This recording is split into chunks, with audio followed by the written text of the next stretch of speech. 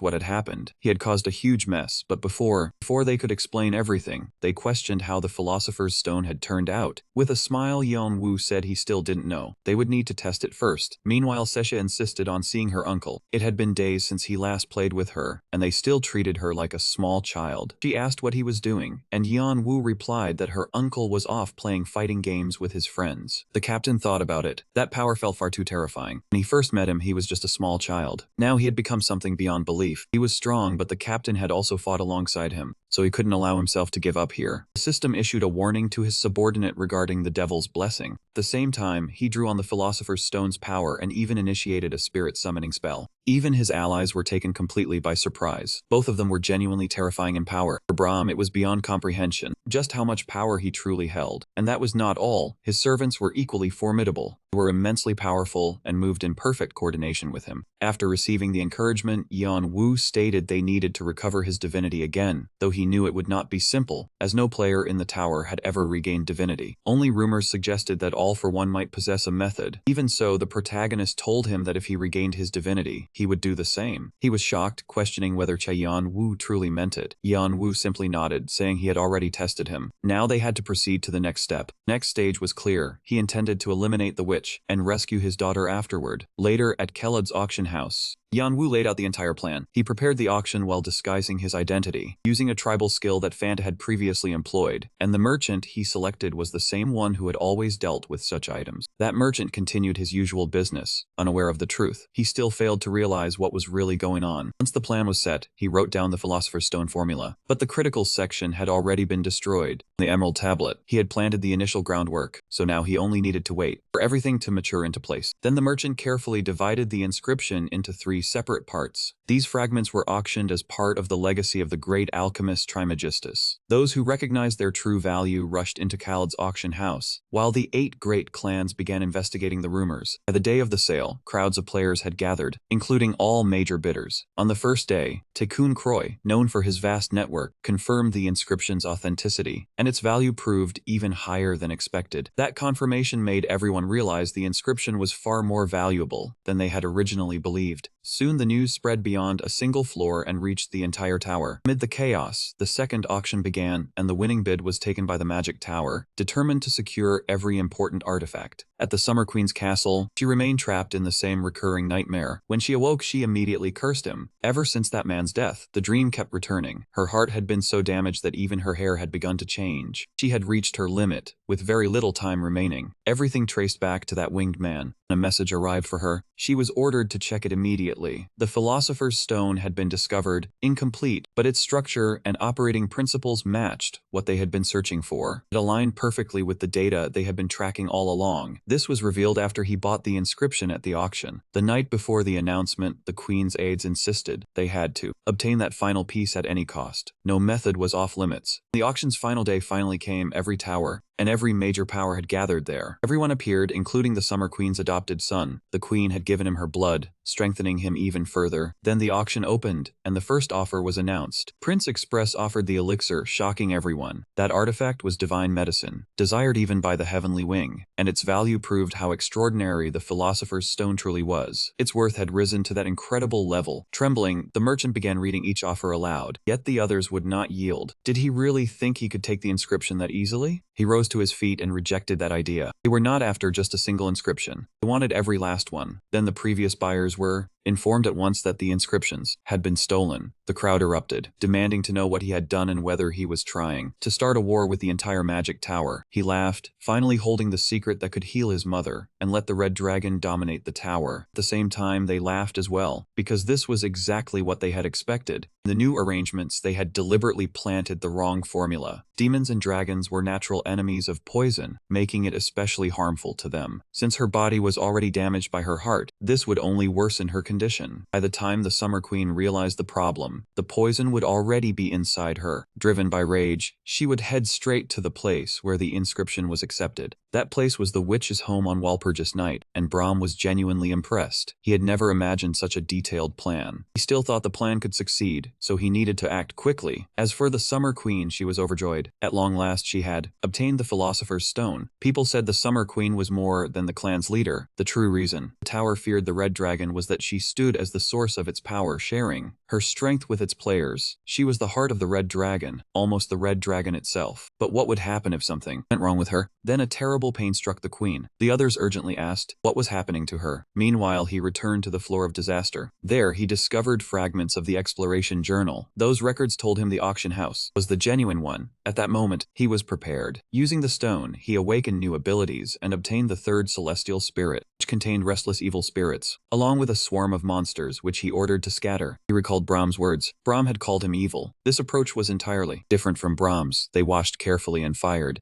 As the monsters consumed one another, they were forced to move back. Now the plan could begin. The demon said the air felt wonderfully fresh, and that he had successfully given birth to a low-class demon. Then the system warned that every demon on the 98th floor had become enraged. The demon introduced himself, thanked him for the summoning, and vowed to serve him for all time. Geo interrupted him. He needed to close his mouth. Brahm stared at the Ran, was shocked that something so tiny could cure such a ruined illness. Meanwhile, even Marquis Caliburn of the Bloodland began asking about him. He was one of the two blades most valued by the gluttonous emperor, and now he demanded to know what had happened that day. Yan Wu thought a small lie might work. He had heard that the players of that land were bound by loyalty, so he invented a story about Elohim clashing with them. Then Lao told him to escape, while he held them back. Because of that, they lived, and Lao later gave his life. Like a true knight, Caliburn accepted the story and invited him once more. Yan Wu had no way to refuse, since his comrade had sacrificed himself, so he could meet his master. Caliburn then swore on Lao's will that Yan Wu was an ally and would be guarded from all danger, though he would have to pay the full price. Yan Wu decided that was acceptable for the moment, but when they reached their land, everyone had been wiped out. They asked what had happened there. The The Duke told him not to worry about his condition and explained that the Red Dragon had lost control. The magic tower, the magnate's forces, and the bureau had turned not only them, but the entire tower into enemies. He had also heard about what had happened to Elohim. Speaking his name, he swore that he would raise his army again. Outside, those Red Dragon or Elohim scum would cut him down. Those pests acting in the name of their emperor, and with that, Bloodland declared war. The peace they had maintained because of their shared enemy Archia finally began to collapse. When they arrived, everyone saw that the place was in ruins. Yeon-woo summoned Bu and ordered him to discover what had happened there. While thinking it over, Brahm asked where he had found that spirit. Even for a lich, that kind of growth was impossible to understand. He must have been famous when he was alive. Brahm guessed that he was probably one of the kings, but Yeon-woo was not convinced. Had Bu really been on the Summer Queen's level in the past, and why would a king end up as a mere soul? Then Bu showed them what had occurred. The women cursed and said they had to flee from that prince. Those two had also appeared in Yeon-woo's memories, Ark and Margaret. They were members of Vieira Dune and the first witches born from the mother of witches. The Lich opened a portal leading directly toward their base. He instructed everyone to gather intel on Ananta, though he wasn't sure what they would find. He wasn't certain whether traps were present, and the place reminded him of his past, but they still had no choice but to enter. They stepped into the endless realm of night, where the system issued a warning about restricted territory. Without the owner's approval, they would be at a serious disadvantage. As they advanced, he realized the area was filled with fear-based illusions forming a barrier. It drained life force, though Brahm could reduce its impact slightly. Still, they had to cooperate by forming an alliance contract and applying immunity spells to everyone involved. Jung-wol was then assigned 2 missions: capture the Red Dragon alive or dead within 3 days. The second mission was to eliminate Walpurgis Night. Even if the accusations were denied, the Summer Queen would never accept it. Yeon-woo understood that in the end, the authority had already taken control of the situation. The Red Dragon retaliated fiercely, shifting all attention away from Walpurgis Night. No matter what happened, Vieira Dune and the witches were already doomed. That suited their plans, so they had to move quickly without delay. As they progressed, everything around them lay in complete ruin. They had to stay alert, but when he turned back, his allies were no longer there, and he heard Adora's voice calling out. That should have been a moment of relief. Yeon-woo immediately cut off her head. He briefly felt it was excessive, even if something about it seemed off. It wasn't truly Adora. It was a doppelganger, one of the experimental subjects. He summoned Shannon and ordered her to capture it. Yeon-woo was slightly surprised. Shannon had become far stronger than before, and her personality had also shifted. The doppelganger kept regenerating its body, yet Shannon continued tearing it apart relentlessly. In the end, it revealed everything, hoping to die more quickly. It exposed the facility's structure, its weak points, and even details about Walpurgis Night. Though Yeon-woo intended to handle the traitorous one later with Sesha, he recalled the promise about not killing it if it spoke, but Yeon-woo had never actually made such a promise. After gathering the information, he told Rebecca to evacuate the rest of the group. She didn't want to leave him behind after hearing what he had learned. He reassured her and calmed her down, saying the witches were only experts in magic, and he was no longer weak. When he entered, he already had someone under his blade, leaving her in disbelief. She couldn't understand how he had breached the fortress when no intruder should have been able to enter. Yeon-woo intended to extract every last piece of information possible. He could have forced it, but she only told him to stop talking and kill her. Still, Yeon-woo remained composed. He now possessed the ability to read memories directly from souls. After ending her life, he discovered that Ananta was imprisoned beneath the castle, which explained why contact had been lost. She had been separated from her father, and Sesha had been taken away. Sesha had been captured by Vieira Dune. He had no choice but to rescue her. The bow god was drenched in blood after escaping from the Horn tribe, a group that was especially feared across the region. It was because of the Martial King. He had heard that this man was among the most terrifying players alive. Even among the 9 kings, being pursued by someone like that was no small matter. It felt strangely thrilling. He rarely experienced fear, but now it was like he was back on Earth, where danger lingered everywhere. He also noted he still had a long journey before reuniting with his sister. Then he spotted flyers drifting through the air and quickly grabbed at them. One of them contained the mission details. It was about Walpurgis Night, something he had encountered before. He thought it sounded like a crush operation. A sudden rush into Walpurgis Night actually sounded quite intriguing. If everything went smoothly, he could even seize control of it. He hoped the masked man would appear in this mission. Soon, hundreds of witches were casting their spells as the Red Dragon forces advanced. The prince prince couldn't make sense of it. Even if they were the first witches, they shouldn't be able to produce miracles like this repeatedly. He was certain they were relying on some kind of artifact. Watching the battle unfold, a commander reported they had already lost a third of their forces and urged retreat, but the prince refused, because his mother's cure was there. In a single instant, everything shifted completely. The prince had no idea what had just occurred, but it felt like everything had turned in their favor. This was the opening they needed. They had to move immediately. Back at the castle,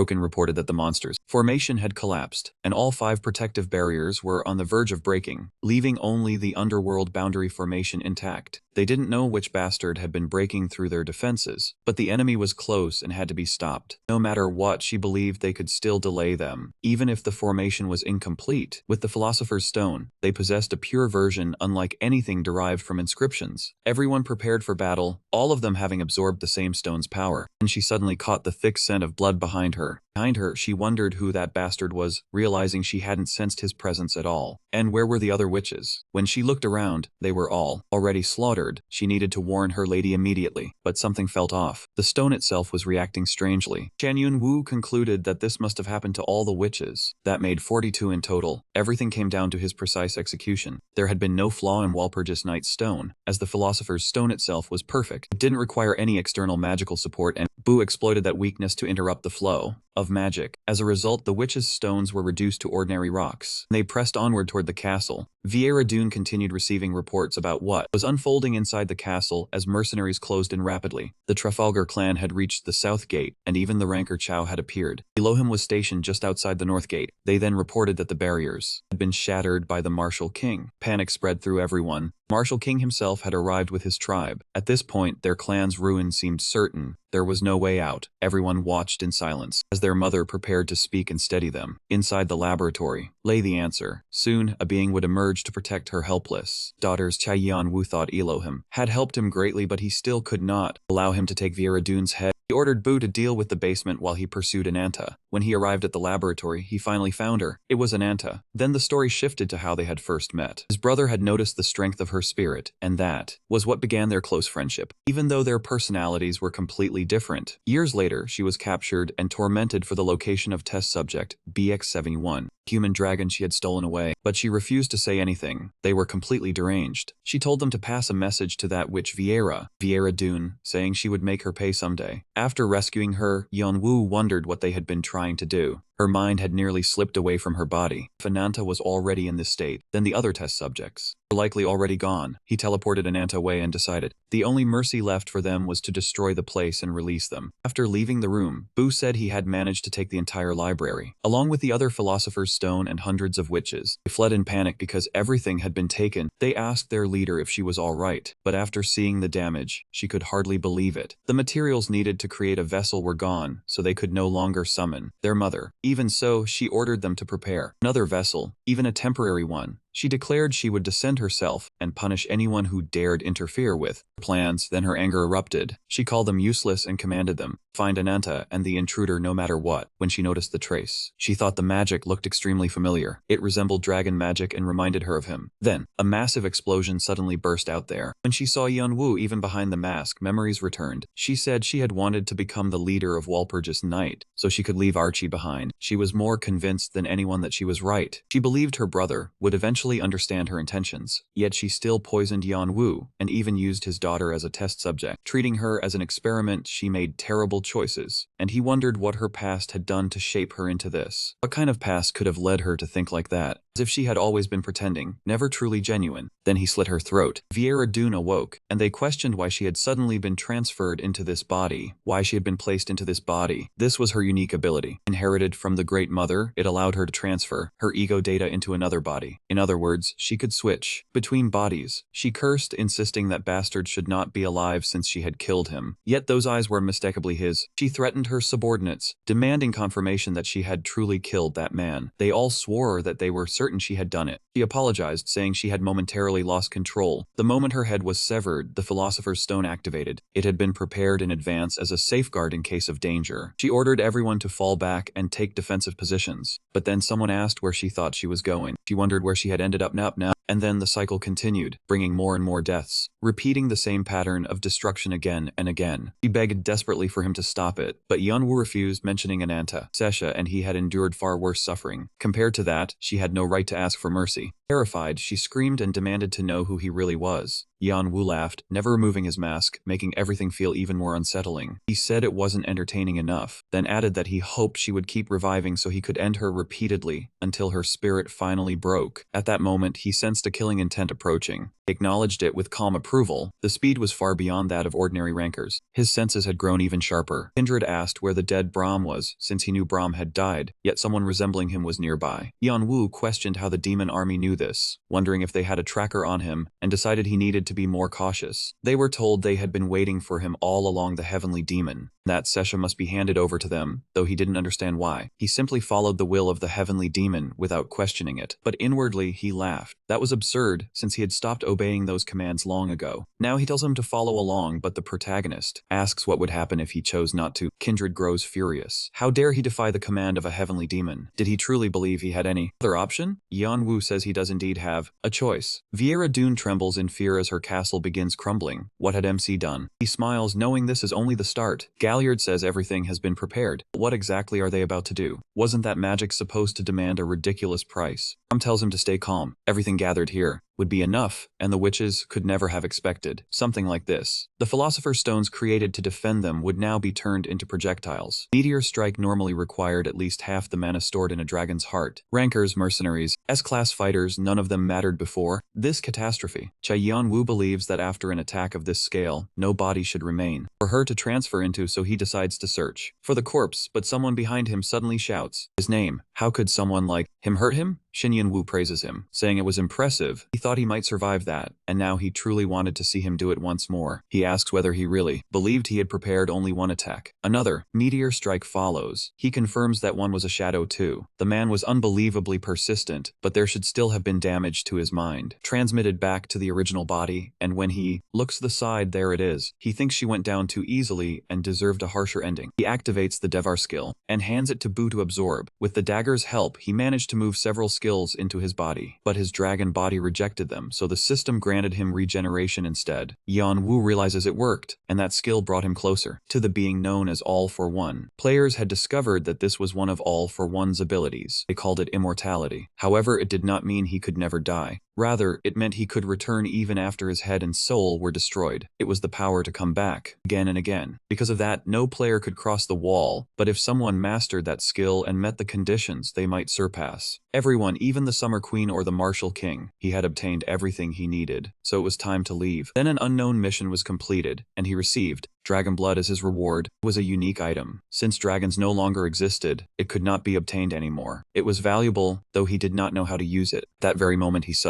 it fuels a surge of powerful energy. Clearly, she is the Summer Queen, loudly demanding the Philosopher's Stone story. She insists he hand the stone over. Yeonwoo realizes completing that mission was a mistake, as it made her aware of his presence. She has spotted him and is pointing directly at him, confirming it is indeed him. He is the one who killed Vieira Dune and took the stone, and now he must return it. He knows a single mistake could cost him his life, with survival odds extremely low. His chance of survival was only about 90%. Even so, still he is prepared to risk everything for the remaining 10%. A hand grips his shoulder, and he exhales in relief. It was his master, the dragon. The woman politely tells him to hand over the stone. He calmly replies that he doesn't understand what she means. He doesn't understand her meaning at first, then suddenly recalls. So that was what she wanted all along, wasn't it? The protagonist had expected him to act this way, and stands calmly before the dragon. He faces the dragon directly right in front of him. Amid her fury, he tells his disciple that although he wanted him to witness his master's strength, he must leave now, and pleads with him not to go. She asks him not to strike too harshly and thanks him. What he needed was victory. After blocking the attack, he laughs. Having rushed into battle solely for one disciple, he has become noticeably gentler over time. After being disappointed by 2 disciples, he vowed never to open his heart to another student again. Yet he still can't refuse those earnest requests. Bright eyes appear beside a map. The master cannot allow himself to feel ashamed. As he unleashes his power, the red dragons begin to follow him. They cannot believe what they are seeing. convinced there is no way their mother should be losing her power. But one of them smiles, realizing this is his chance to act. Determined to maintain his position, he leaps forward. He moves in to assist her. The princess curses him for acting without thinking, but since he has already moved, everyone else is forced to join in and support the fight. She believes even the martial king would not withstand such a barrage of attacks. Then a bolt of lightning crashes down. Someone shouts, demanding to know who dared interrupt. Who would dare interrupt the king's actions? When she looks at him, she is stunned. Was that the bloodied philosopher? He pauses, surprised by the realization that someone still remembers an old man like him. Moves him slightly, but he warns, if they interfere in the king's battle, they will die. Seeing everything unfold, the princess understands she has no other option left. She activated her power and raised her rifle. Then she soared into the sky, declaring they would show him what it truly meant to belong to the Red Dragon. Her name was Vigd, eldest among the 9 dragon children, and she commanded her siblings to advance, forcing every one of them to transform. She shouted that they had to protect their mother. They opened portals too, summoning their army forward, but then another force, the army of the Horned Tribe, appeared as well. The old man called her foolish, asking if she truly meant to fight him up close, direct combat, but the moment he saw her first strike, he froze in shock. That was the technique of the... He demanded an explanation. How could she use his clan's secret technique? He could not make sense of it. The martial king stood at the summit of martial arts, while the summer queen reigned at the height of magic. Had she created someone like this solely to restrain the martial king? He laughed, then said she must be from the Horned Tribe, and asked whose daughter she was. If she refused to answer, he said he would force the truth out of her. He admitted the summer queen had made quite an effort, but everything she created still had flaws. If she kept trying to join mismatched pieces together, there would always be a limit. The path she followed was nothing more than imitation. She tried to defend herself, but then, beside her, her great mother was sent hurtling through the air. The martial king laughed and told her she should lose some weight. Everyone cheered for their king, but then an unnatural bloodline lust erupted. She screamed that she would destroy him and bring down all of them. The martial king said this battle would decide who earned the right to break the irritating face of all for one. At that moment, someone observing from far away thought the sight was unbelievable. He knew they were powerful, but not to this extent. Power made people arrogant and careless about what might be behind them. It felt to him as though ages had passed since he last sensed something like this, a feeling close to what he had experienced with his boss. He said farewell to the martial king, but as he came, the entire world turned red. He wondered what this place was and where he had ended up. After searching every corner, he finally managed to locate him. It was Yan Wu. Clenching his fist, he decided this battle belonged to him. That woman had heard everything. His brother had been badly hurt, and she would have to suffer the same consequence. And a voice whispered in his ear, telling him that if that was truly his desire, he should go and fight. But Yan Wu ignored it completely. He suspected that Soul might eventually emerge again. One day, thinking over his next move, he checked his inventory, and the Seas King's festival. He had selected a Jevil English, was taken as the reward. As he moved closer, someone blocked his path and asked who he was, and he responded in a disguised voice. Man immediately cursed. It was the scammer who had sold him fake inscriptions. He insulted him and demanded answers. He asked if he had come just to mock his bankruptcy, since he had hired mercenaries for that mission only for everything to end in failure. After recognizing him, Yan Wu suggested they talk. Later at Nocturne, he also informed him about the situation. About the mission, he couldn't believe the reward he was hearing. He begged him to state his conditions clearly. He said he would accept any mission required. He wanted to purchase the entire stock, including the dragon-slaying spears. He also bought the assassins and all remaining items. Later, Yan Wu met with his captains while examining the goods. As he looked at them, Shannon reminded him that he was now the master and must never forget that fact. He apologized and assured her he would not think that way again. He said he would never think like that again. Yan Wu accepted this, and they finalized their declaration. With domain spirit arts, reinforcement, demon arts, and monster power all prepared, it was time to begin the fusion process. It was time to merge souls into his own magic power. The mages also came to the realization that the moment to begin had arrived. He began enhancing his body with magic, aura, and strength. His skills activated, and the pain tore through his body, making survival seem uncertain. The system warned that his entire body was beginning to collapse, suffering damage that could not be reversed. However, his regeneration ability had now fully completed. Jiang Wu judged that he was ready. He coated his spear with the Demon King's venomous dark magic, deciding to clear out the surrounding pests first. Horn Tribe called for a retreat, warning that the creature was about to unleash a lethal strike. Then a brilliant light begins glowing across the sky. High above, the dragon shouts for his brother, calling him a cursed bastard. He vows to end him, but his spirits and Yan Wu attack him at the very same moment. Then something bites into him and pulls him away. Even so,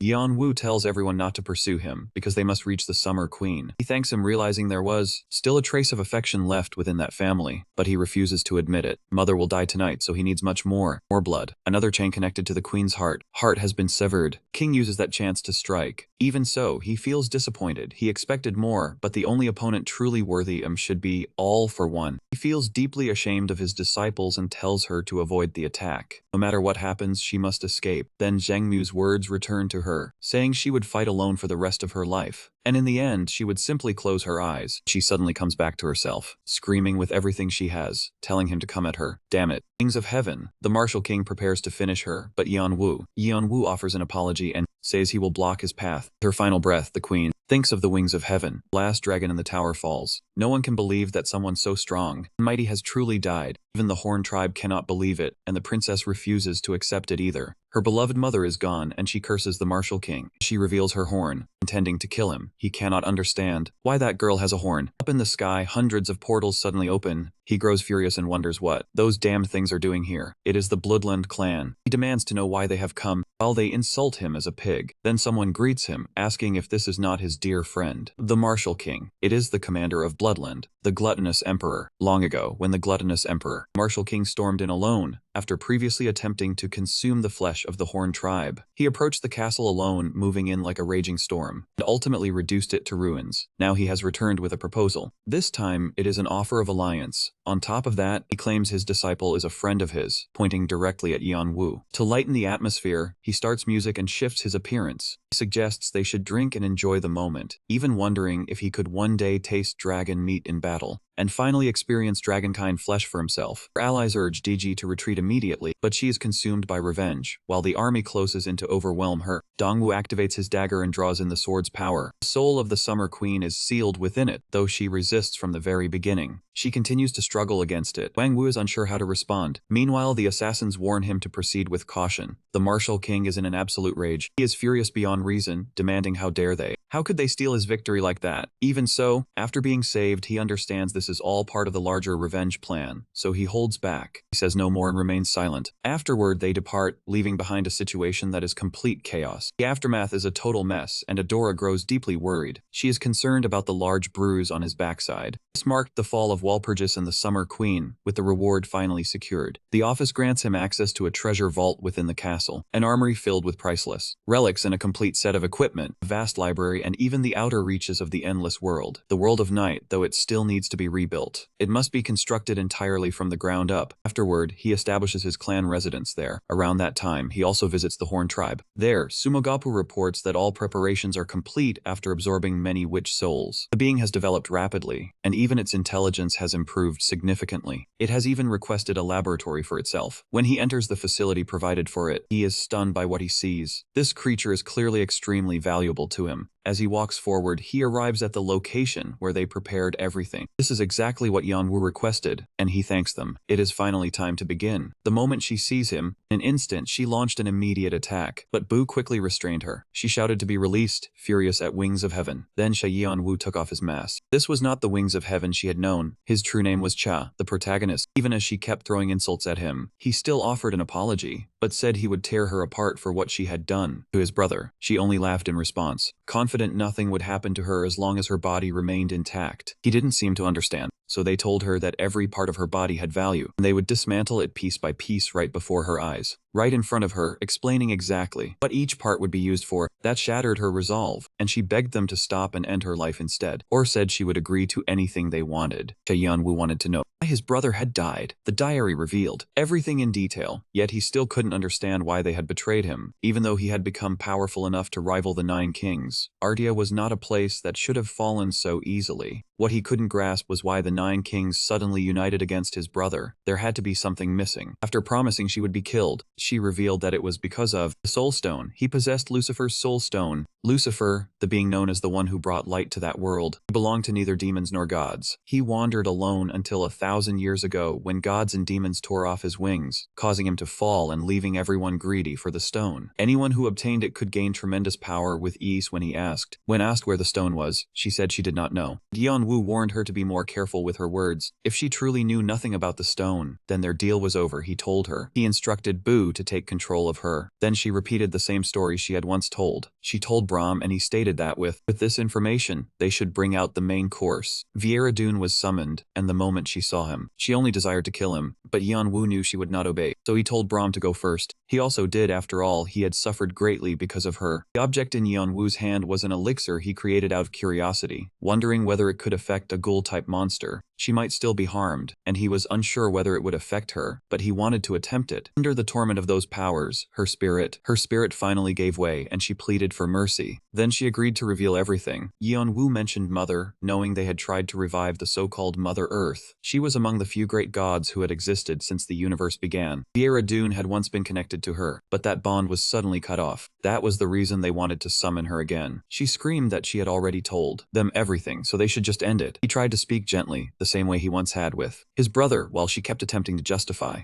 actions. Yeon told her his brother had yearned for her until the very last moment of his life. He had never truly let her go, even after everything that happened, but now he understood clearly how foolish that kid had been. She rejected his words. She said he had been just as mad as the rest. He always wanted more, always reaching for things that were not his. His hunger for power never ended, and everyone had grown tired of him. She laughed and said his brother was no better than any of them. She cast a spell that let darkness take over her mind. Yeonwoo asked whether she was finished. He called her foolish for failing to understand what his abilities were capable of. He struck her repeatedly while looking into her eyes and ordered her to reveal her true self to him. She cursed him, and then the truth became clear. They had been siblings. Yeonwoo froze in shock. Was that Mother Earth? He explained that she had finally fulfilled her dream. The moment Yeonwoo absorbed Vieira Dune, he realized he had taken only a small fragment of her soul. Vieira Dune had already left the lower world and become Mother Earth herself. Using the completed Philosopher's Stone, she had consumed the very being she once served. She had taken Yeonwoo's heart. She used that dragon heart inside the soul stone, then copied her magical ego data with her infinite mana skill. After that, she slowly consumed Mother Earth itself, like a hidden virus slipping. Without anyone realizing it, Yeonwoo finally understood. That had been her path to ascension. What emerged from it was a monster. It even consumed its own master and claimed everything after ending the man who had loved her. Yet to her, she had only descended to warn him. Yeonwoo could not understand, but now it sounded like countless voices were speaking at the same time. She said she had come with a warning. She had never wanted to get involved with them. She did not regret her life, and since she was already dead in this world, he should give up his revenge. He feels pity for his brother, who had given her everything, including his body and heart. Yet to Vieira Dune, his life was merely another step toward the top. Yeonwoo warns her that he understands how enormous the power gap is between them, even larger than the gap with Hermes or the Martial King. But she should stay there and keep her neck ready, because it will not take him long before he comes for her head. All the gods are thrown into commotion. Some praise his courage, while others say a mere human has no right to speak like that to a god. She accepts his words and says she does not believe that a simple mortal could ever reach her, but if he does, she will be waiting for him. Brahm can hardly believe it. The being who took his daughter away has now become a god. Looking at Yeonwoo, he asks him to honor his promise and says he will help in any way he can.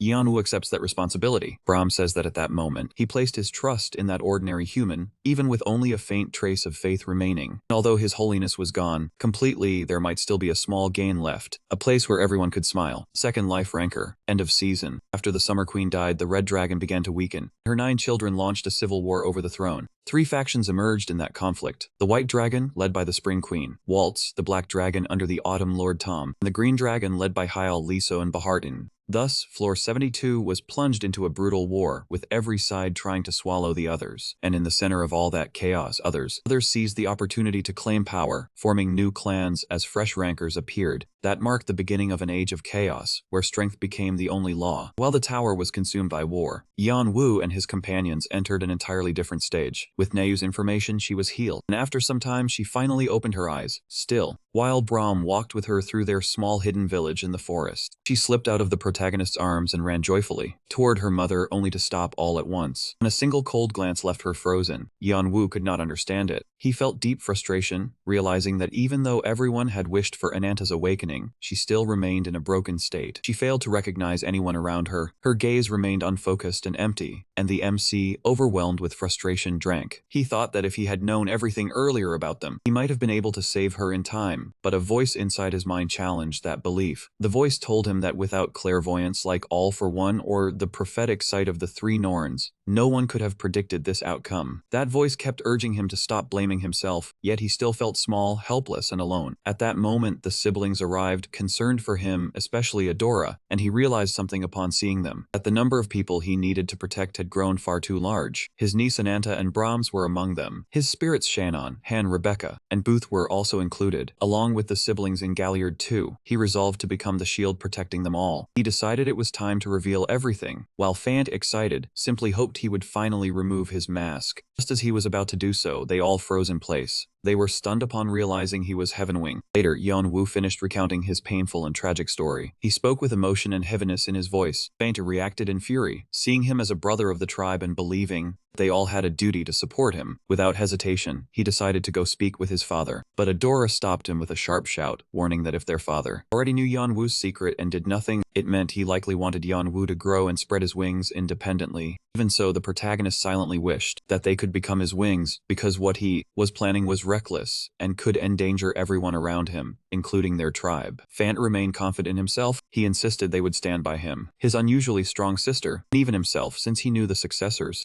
seat would belong to him, or he would defeat anyone who tried to take it. Dora clearly disliked that remark. The two of them began arguing, while Yeon Woo simply smiled and thanked them. He expressed gratitude to both of them. Still, Adora had one remaining question. She asked what exactly his next step was. He said he intended to build a clan. He wanted to become like a sword itself, so refined that his body and blade would become one entity. He expanded his sensory perception, focusing on the overwhelming presence of the martial king's power. His eyes shifted, and a horn of shadow formed on his head as he prepared to strengthen himself further. That surge of power culminated in a red shockwave. His wild burst of energy was sliced apart by a single strike, exploding outward and sending the target flying. That target turned out to be Yeon Woo, who was thrown hard into a burning tree. He bitterly admitted it had failed again, even after merging his dragon body. The Philosopher's Stone and regeneration combined into a power that should have grown explosively, yet his body still couldn't endure that rapid escalation. No matter how many times he climbed the mountain to trigger the chain reaction, it always felt like he was crashing straight into an enormous wall. With no other option, he sat down to recover and clear his mind. That was when Galliard appeared, asking why he looked so downcast. Yeon Woo quietly reflected on how stuck he had become, but what truly unsettled him was seeing an elf carrying a large basket of fruits and vegetables, apparently on a serious mission. She was trying to persuade the little dragon girl that a vegan diet had benefits, since the girl was far too obsessed with meat. Yeon Woo instantly slipped into chef mode. He suggested making imitation meat from beans and even shared a solid recipe, so the girl wouldn't notice any difference between mashed beans and real steak. The elf hoped to bring him into the kitchen to help as well. He agreed willingly, and soon the little dragon girl was enjoying the fake meat feast, praising her uncle's cooking over Galliard's disastrous efforts, which stabbed his pride deeply. Ellen warned him not to serve it too often, or she might eventually figure it out. After they put the girl to sleep, her mother, while Galliard himself washed the dishes, still insisting they talk about whatever was troubling him. At last, Yeon Woo finally opened up, admitting that his growth had stalled, that he couldn't maintain Laura's form properly anymore. Galliard listened in silence, taking everything in, and told him to follow him out to the backyard. There, Galliard picked up a simple branch and took a stance, telling Yeon Woo to attack him. At first, Yeon Woo didn't understand what he meant. When Galliard insisted on a fight like the early tutorial days, using no skills or tricks, he realized the elf was trying to teach him something. Even so, knowing his level was far below Galliard's, that calm confidence unsettled him enough that he charged forward at full speed. Then, in a single motion, Galliard's branch twisted and shifted. It moved so fast it slipped past Yeon Woo's sword, struck him cleanly on the head, knocking him out instantly. The MC lay there in complete shock, staring at him. He looked at his opponent, unable to process what had just happened. Even with his dragon eyes and his extrasensory senses, he still could not react to a simple branch. Calm as always, Galliard simply offered him another round. Yeon Woo accepted, refusing to lose to something so ordinary. He fixed his gaze on the branch with absolute concentration, trying to catch even the smallest vibration and predict every possible route. He moved in while calculating his chances. He thought he had dodged the blow, but the next moment he sensed something behind him. Behind him came another strike, sending him flying. As he spun through the air, he struggled to understand why he had failed again. Seeing him prepare for another attempt, Galliard warned that the result would not change. Yeon Woo was certain that this time he could succeed, so he released his power. Yet even after using that power, he ended up on the ground again.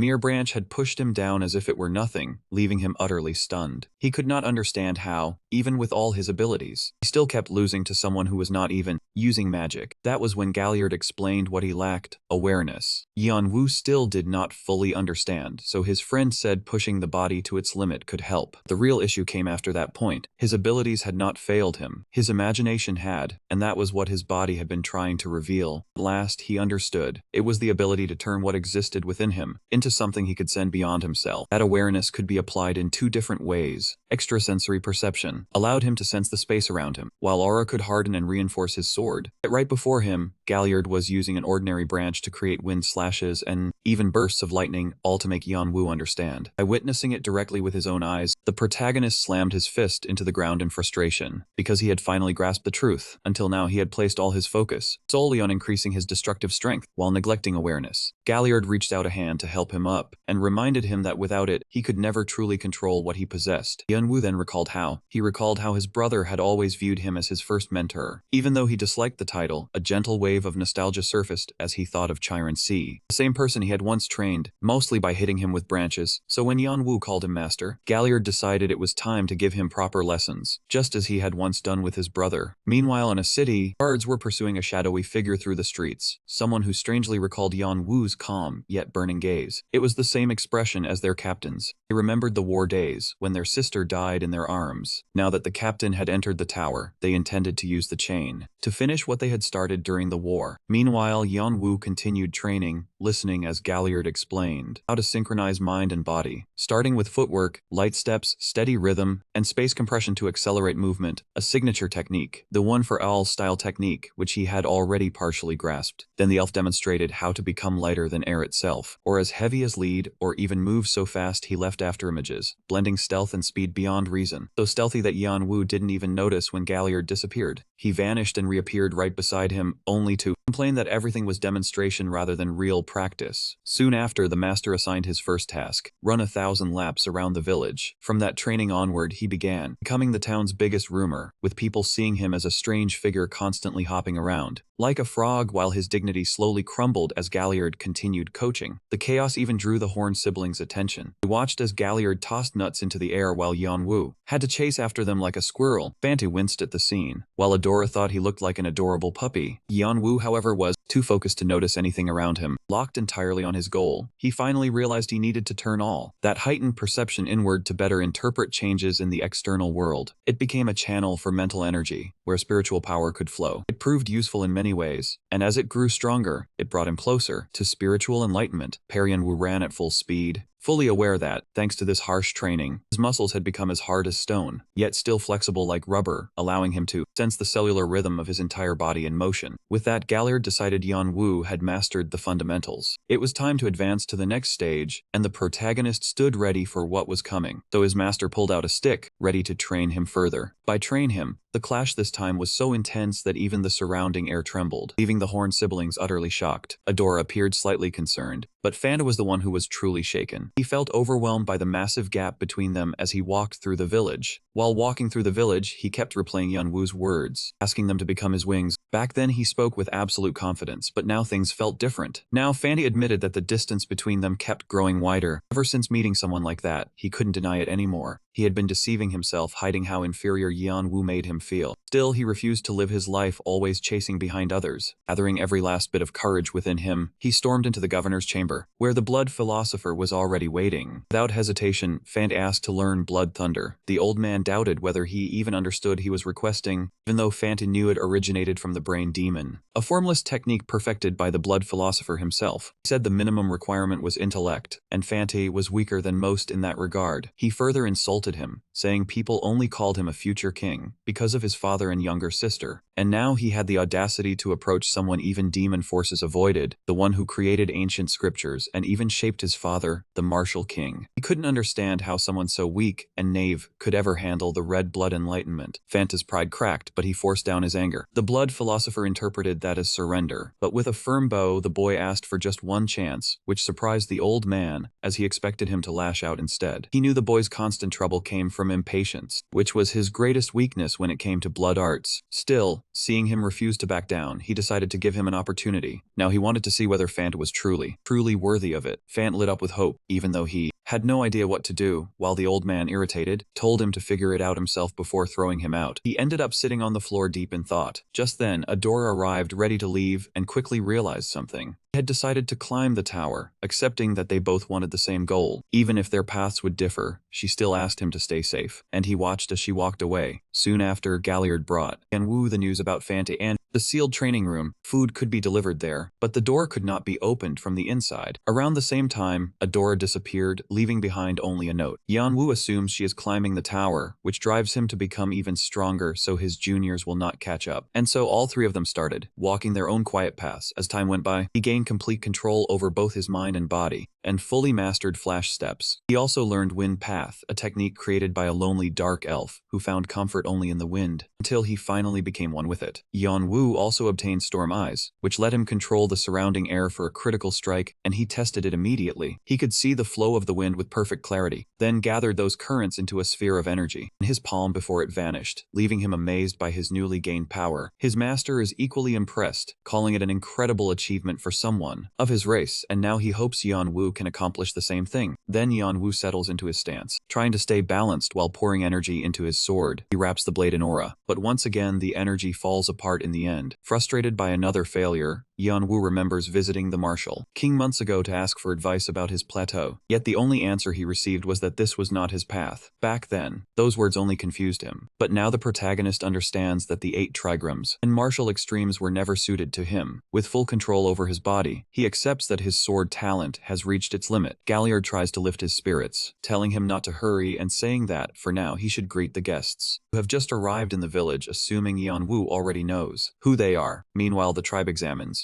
the merchant's goods while he speaks nervously, because he remembers every single one of them. One once beheaded a monster with far too much excitement, while another crushed and devoured a dragon. Among these dangerous people, one frightens him the most, a calm-looking woman, who once stacked up a mountain of bodies at her feet, starting the Horn Tribe's contest over who could build the tallest tower. The merchant is terrified, and his fear only grows worse when the Martial King appears. Just feeling that massive hand on his shoulder makes him believe his life is over, even though the giant is merely trying to be friendly. When he brings up Frisia, he irritates him enough to forget his fear. In the end, however, nothing happens, and he prepares to leave the village. Yanwu interrupts him, reminding him that they are only supposed to have a contact, not direct access. The highest-ranking officials. The merchant explains he couldn't secure a meeting, only a contact, then produces an orb that can transport Cs directly to the most influential figures in the business world. In an instant, Yanwu is transported to a breathtaking location. It feels like a refined, more perfect version of Brahm's imagined world. He is stunned by the crystal's power and begins to understand just how vast the organization known as the Table truly is. A hooded woman then arrives, riding a massive white wolf. The merchant quickly steps aside upon recognizing her, Lady Frisia. He trembles slightly. He never expected her to appear in person. Yanwu is also surprised and openly admits it. Their eyes meet, and an immediate tension rises between the two masked individuals. He recalls her from his brother's past, when Artie received her sponsorship and the Rising Guild first encountered the Table. They were offered massive support completely free, which made his brother suspicious. He never discovered the reason behind their overwhelming support. Yanwu now understands one thing: Frisia has a pattern. She only appears before those she considers potential future kings of the tower, so he assumes she sees similar value or interest in him, the same way she once did with his brother. She asks why he wanted to meet her. Yanwu immediately gets to the point. He says he intends to form a clan. Since the Table sponsors several groups, she quickly understands his intention. He is seeking their support, but many who ask are ultimately rejected. Yanwu interprets that as her refusal. He turns to leave. Both merchants try to stop him, but he believes the discussion is already over. Frisia, however, assumes the human is simply pretending to leave to pressure her into accepting. Still, she thinks such a tactic is too simple for someone as perceptive as the man she investigated, so she requests a brief conversation. He agrees, and Frisia begins with a question. She asks why he needs sponsorship if he already possesses all the Summer Queen's wealth. Yanwu replies that the money is gone. She is confused, as the report stated the fortune was in his possession, and it was, but by then he had already spent it all. He recalls the enormous sum taken from the Summer Queen, enough to support an entire guild for years. Yet he continued pouring everything into building dungeons, until it was all exhausted. The Outer Universe's major systems were being renewed. He established laboratories and workshops until every last coin had been spent. Frisia couldn't believe he had burned through an entire great clan's yearly budget so quickly. He even sold off nearly everything through the merchant, keeping only essentials, leaving the merchant stunned by how hard it all was to move. Still, Frisia simply smiled as she came to a realization.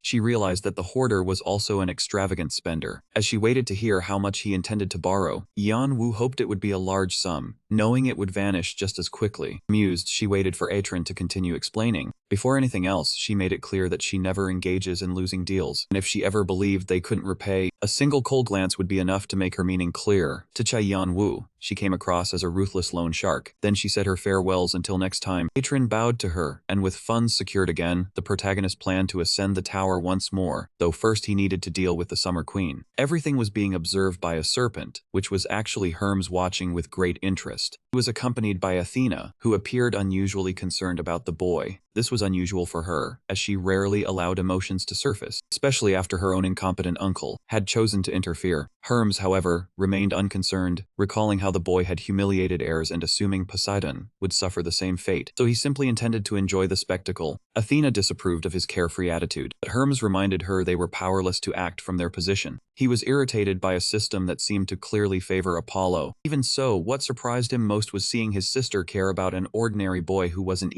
not even an apostle, yet many gods and demons had already set their sights on him. Meanwhile, Dian continued observing everything closely. He walked for a long stretch until he finally reached Bu's dungeon, where he was respectfully greeted by a massive army of spirits lining the corridors. Passing through them, he eventually arrived. There he found Bu riding a demonic horse, accompanied by a large guard. Dian felt the entire display of spirit arts was excessive. Golems, zombies, demons, and specters all showed unusually strong loyalty. He told Bu to dismiss them and requested a report on the situation. He was then led to the Bone Dragon, a structure reconstructed carefully from the dragon's remains. Beside it stood the Summer Queen, her expression completely lifeless. She only lifted her gaze toward Yan Wu, who smiled and spoke. She enjoyed watching her remains being broken down and remade again. She smiled as well, realizing her moment had finally arrived. Protagonist then said, "This was the moment a lesser dragon consumed one of the great dragons." She was truly prepared, remembering how she had spent her life chasing the title of strongest dragon, and now she could finally rest. At last, she understood what it meant to no longer live as a shadow. It was what Wu had always wanted for her. Her only regret was realizing it on her final day, not when that boy first asked her. She recalled that smile one final time. Now she saw that same face once more, but this time it wore a cold expression and said goodbye, leaving her with no choice but to laugh at the irony. And so Yan Wu absorbed Summer's flame essence. A rush of power began flowing through him, as if it were searching for something. Then an enormous light burst forth before him, grew unstable, and he thought it might burst. But at the final moment, it settled down and Yan Wu opened his eyes. Wu's voice welcomed him back, congratulating him for absorbing the Dragon Queen's soul. That gave him the title Master of Souls and increased his spiritual power. Even so, he felt little difference, so he checked what had changed. He entered the realm of consciousness, the dream-like place where the wall still stood before him, even though his body and soul had reached a deeper level than ever before. Because of this, the eyes that had once watched him hiding no longer bothered to conceal themselves. Some gazed at him warmly, while others stared with blazing anger. Either way, he wanted those stares to disappear, and it was time to depart. Brahm remained behind to oversee the laboratory. He wished him a safe journey and hoped Che Yan Wu would begin forming his clan while climbing the tower. He also hoped the protagonist would discover powerful new talent. The MC said farewell and promised to return before passing through the portal. When he reached the 26th floor, he arrived at the wall of lamentation, a frozen battlefield dominated by a massive fortress. He soon realized he had been placed in a troublesome guardian mission. The other guards clearly disliked him as well. As usual, his spirits believed he could simply ignore everyone and deal with it by himself. But Yan Wu carefully read the mission. He had to defend the wall that had stopped monsters falling from above for decades. The problem was that this was no ordinary wave. Millions of monsters were coming with a massive freeze. To protect Ra's tears, he knew he would need help, though judging by everyone's expressions, that seemed unlikely. Yan Wu looked closely into the abyss, and he remembers that this place represents the war between the sun god, Ra, and the night demon Apophis, who sends ice monsters formed from cold energy, creatures that feel no pain even when torn apart. That is why the farther one goes, the harder they become to handle, even for top players. There are only two ways to clear this floor. The first is to protect Ra's tears for an entire month from attacks that start at midnight. But that method is slow and difficult, especially with limited supplies, so players often end up turning on each other. Because of that, He knows allies are necessary, but his spirits make it clear that no one here is willing to cooperate. Once he accepts that teamwork is impossible, and since he has no desire to deal with both monsters and players at once, he chooses Plan B. As the others begin moving in to confront him, because of his reputation for taking everything, he simply tells them to protect the fortress and Ra's tears while he goes out to gather supplies. Then, holding one of his stones, he leaps from the top of the wall, falling rapidly as he recalls the second way to clear the floor. Stealing Apophis' fang from the very heart of the monster swarm, he spreads his fiery wings and glides through the storm, knowing this path is far more dangerous, much harder than the first method. So he calls on Shannon and Hanova. Together, they are going to awaken the monsters ahead of schedule. At the same time, the walls begin to tremble, and the guards have no idea why until in the distance they see an enormous army of monsters rising up, and Leonhard has to cut a path straight through them. He burns like a sphere of fire in the middle of that massive horde. He prepares himself as the Summer Queen's power flows into the vampiric dagger. The blade releases streams of blood-red energy, then returns to its original shape through sacred and draconic power, restoring Leonhard as a holy sword that strengthens its user's vitality. The more enemies it faces, and the stronger they are, the more its power increases. It also activates Blessing Diffusion, which spreads blessed energy to nearby targets whenever a single enemy is struck. On top of that, the hero's indomitable spirit awakens sleeping heroic souls when enough achievements or hatred has gathered. It grants a massive boost and can even purify dark spirits, though the curse still needs one more day to vanish completely. Even so, he uses it and releases Igneous Wave, creating a fierce whirlwind of flames that melt through the creatures. The protagonist wants the battlefield to burn even hotter, and one of his spirits warns that he will be caught in the flames. But Linhardt remembers Aluard's training and realizes he was never supposed to resist the fire. Instead, he had to become one with it. He lands in the center of the enormous horde like a blazing fireball and begins swinging his sword wildly. With every strike, the flames around it slowly fade. The glow fades, and even after nearly 100 swings, his slashes barely disturb the air. The wind only trembles slightly with each strike, yet he continues forward, driven solely by willpower. As the brutal battle drags on, the figure grows darker, more oppressive than the abyss itself. Then black flames erupt, and in that instant, he kills the monster's commander. The protagonist is flooded with achievements after realizing he learns to trust himself, forming a new ability built on insight and release as it continues to evolve. Core Thunderfire technique transforms into something far more destructive. It becomes powerful enough to shatter barriers effortlessly. With that strength, he continues cutting through monsters, turning the entire battlefield into a vast open-air inferno. That hellish scene draws Azrael's attention, earning him a blessing. Agarest is displeased by it, while other gods and demons begin watching him, seeing him as a terrifying harbinger of death. Amid the chaos, even his own spirits complain that he seems to enjoy the destruction too much. He denies it, though they may not be wrong, and he continues pushing through the icy spears blocking his path until he finally reaches Apophis' lair. There, the massive serpent is shocked that he has come this far and still dares to challenge it while clearly exhausted. It assumes he will become easy prey for its multiple heads strike in to devour him, and the protagonist admits everything here is overwhelmingly powerful, and Apophis aura presses down heavily. Even so, he remains unimpressed. He vanishes in a blur and reappears right in front of its face, then activates, declaring his territory. Dragon Form Awakening Stage 3. Along with the goddess's stigma, the combined power surges into massive energy. It transforms the entire area into a blazing inferno. Just like that, it ends. Before leaving, one of his spirits reminds him about Apophis' fangs. High-grade hidden items. He barely recalls it, but assumes the explosion likely didn't destroy them. So he returns with his spirits, who already know they serve a reckless master. Yet they still didn't expect him to throw one of them straight into the burning hellscape. The spirit returns holding the damaged fangs, the true reward of this place, along with a divine liquid stone meant to protect the castle. Though it is heavily damaged, the spirit angrily complains about being thrown in there, but the protagonist simply asks, "Did you die?" then ignores him. He then swaps Ra's liquid with Apophis' poison, creating the spring of gods and demons. Now he must choose between divine power and demonic power. This mirrors the same decision his brother once had to make, and after careful thought, Yeonwoo made his choice. He entrusted divine power to Aether, only for Aether to betray him after obtaining it. Weary of his brother's overly gentle decisions, Yeonwoo already knew exactly what path he would take. He decided to claim both divine and demonic power. That combined energy triggers the awakening of his divine essence, since Brahm had already obtained it, though it remains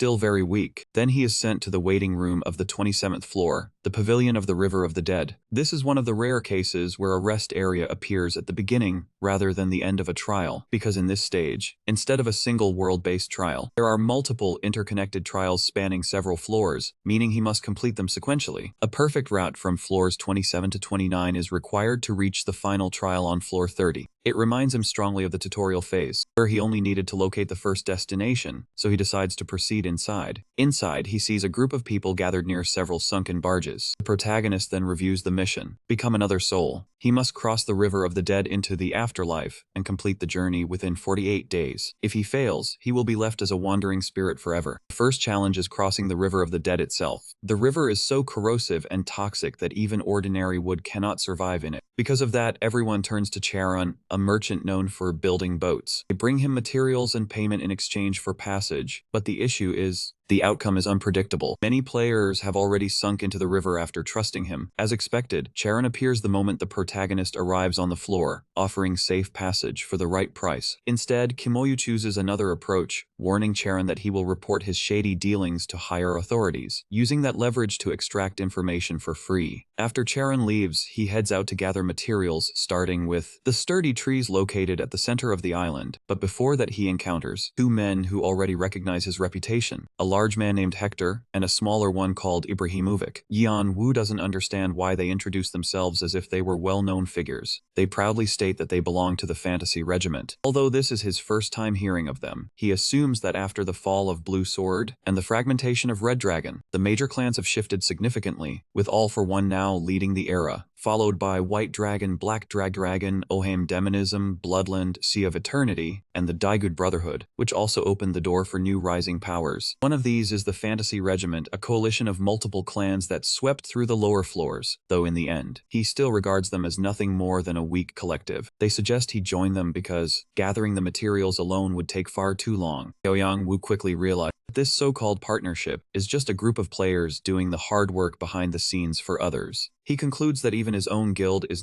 they were not really that different, yet he rejected them without a second thought. That angered the large man who tried to stop him by force. Yan Wu responded in the same manner. He moved like a flash and struck into his side. His partner watched in sheer horror. The other man fell silent as the protagonist asked where he wanted to try anything else. Terror froze him where he stood, and the scene changed. In the forest, Yan Wu inspected the tree he had come to find. It was the only kind of wood capable of surviving the river of the dead. The ghost suddenly let out a growl, trying its best to frighten him, but the MC cut it down with a single strike, completed the task. Meanwhile, someone watched from between the trees. Later, that same man rushed to Ibra and reported that the hoarder was collecting rare materials. Convinced that Yan Wu was always searching for hidden items, Ibra said they had to move quickly. They needed to finish the boat before missing something valuable. The scout still could not understand why even. Ibra intended to trap the protagonist out on the river, where he would have trouble defending both himself and the ship without a crew. That would be the moment they placed the Devil's Pack seal on him. It was their forced recruitment method for expanding the clan. So Ibra sent the boy to bring Charon more materials and hurry the work along. Back in the forest, the spirits still wondered why their master was gathering materials that clearly were not on Charon's list, but he had never needed that swindler, only a capable craftsman.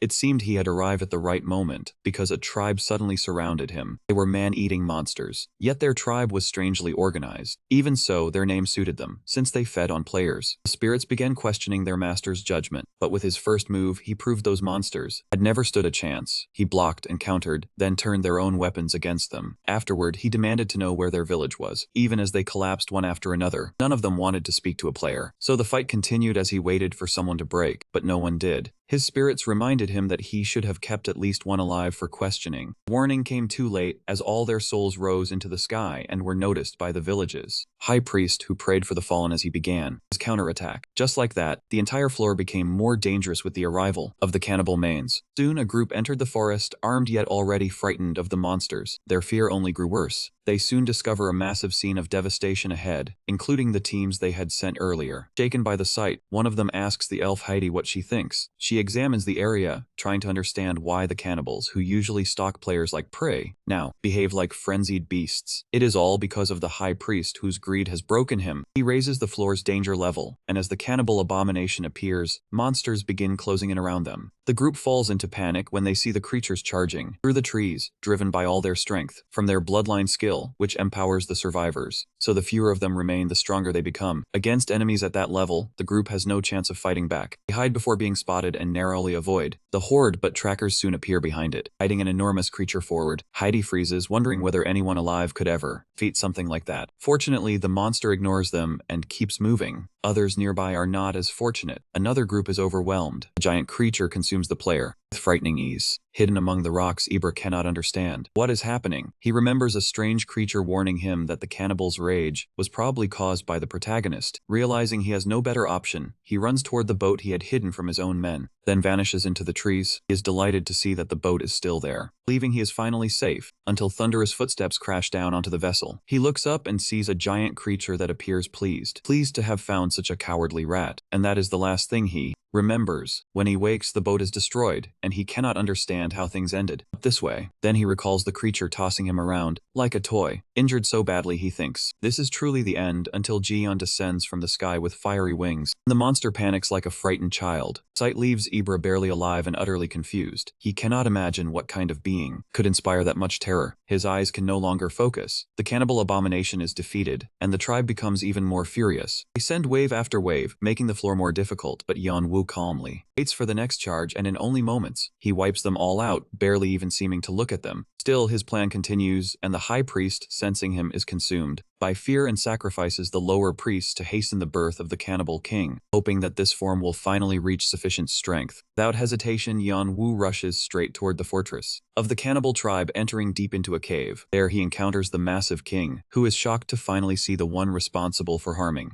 his children. He notices the Cataclysm Flame Sword, a terrifying infernal force, a power suited for the King of the Dead, empowered by cataclysmic water. He intends to use it to flood the area and extinguish the flames. The protagonist recalls that even his brother barely survived this creature with help from allies, but now he no longer needs assistance. In an instant, he appears beside it and unleashes a massive slash that cuts through its entire body, killing it in front of its own people. Yeon-woo admits he is disappointed to face yet another weak boss. But the boss was never the true target. What mattered were the remaining tribespeople, who were not only warriors but also craftsmen and boatmen capable of crossing rivers. As their vessels could do more than sail, they could reveal hidden routes, the same ones his brother once used to meet his second teacher Lana, whom he hoped to encounter around this time. So before the remnants of the tribe, he tells them that if they want to preserve their lives and dignity, they have only one option: submit. More than anything, he needs the cannibal king's token, which should compel the tribe to obey him, just as they once obeyed his brother. But even with it, he cannot fully break the will of the tribe leaders. So Yeon-woo begins threatening the weaker members instead. Those who continue to refuse, they expect him to negotiate, but instead the protagonist makes it clear that they only need to obey. With no other choice left, they accept the oath of submission. That makes him their leader, and he claims the tribe and its territory as his base. He still thinks whoever designed this floor has a twisted sense of humor, since the territory is not very useful for something he must leave in 47 days. Still, it can serve as storage, as most important for someone like Baeluk, who is obsessed with poison. Yeon-woo is certain Baeluk is here somewhere based on clues, but he knows he cannot track him down in such a short amount of time. Meanwhile, the cannibals help build Bilduk's boat, and the many players they had captured are released, thanking him for saving them, but he does not have time to deal with them, so he simply sends them away. And they cross the lake directly toward the main island. Once there, nobody really knows what to do next. Some consider returning to the hoarder, but they remain afraid of him. Just then, a blonde elf steps out of the forest, shocked to see them still alive. Soon she hears the full story of how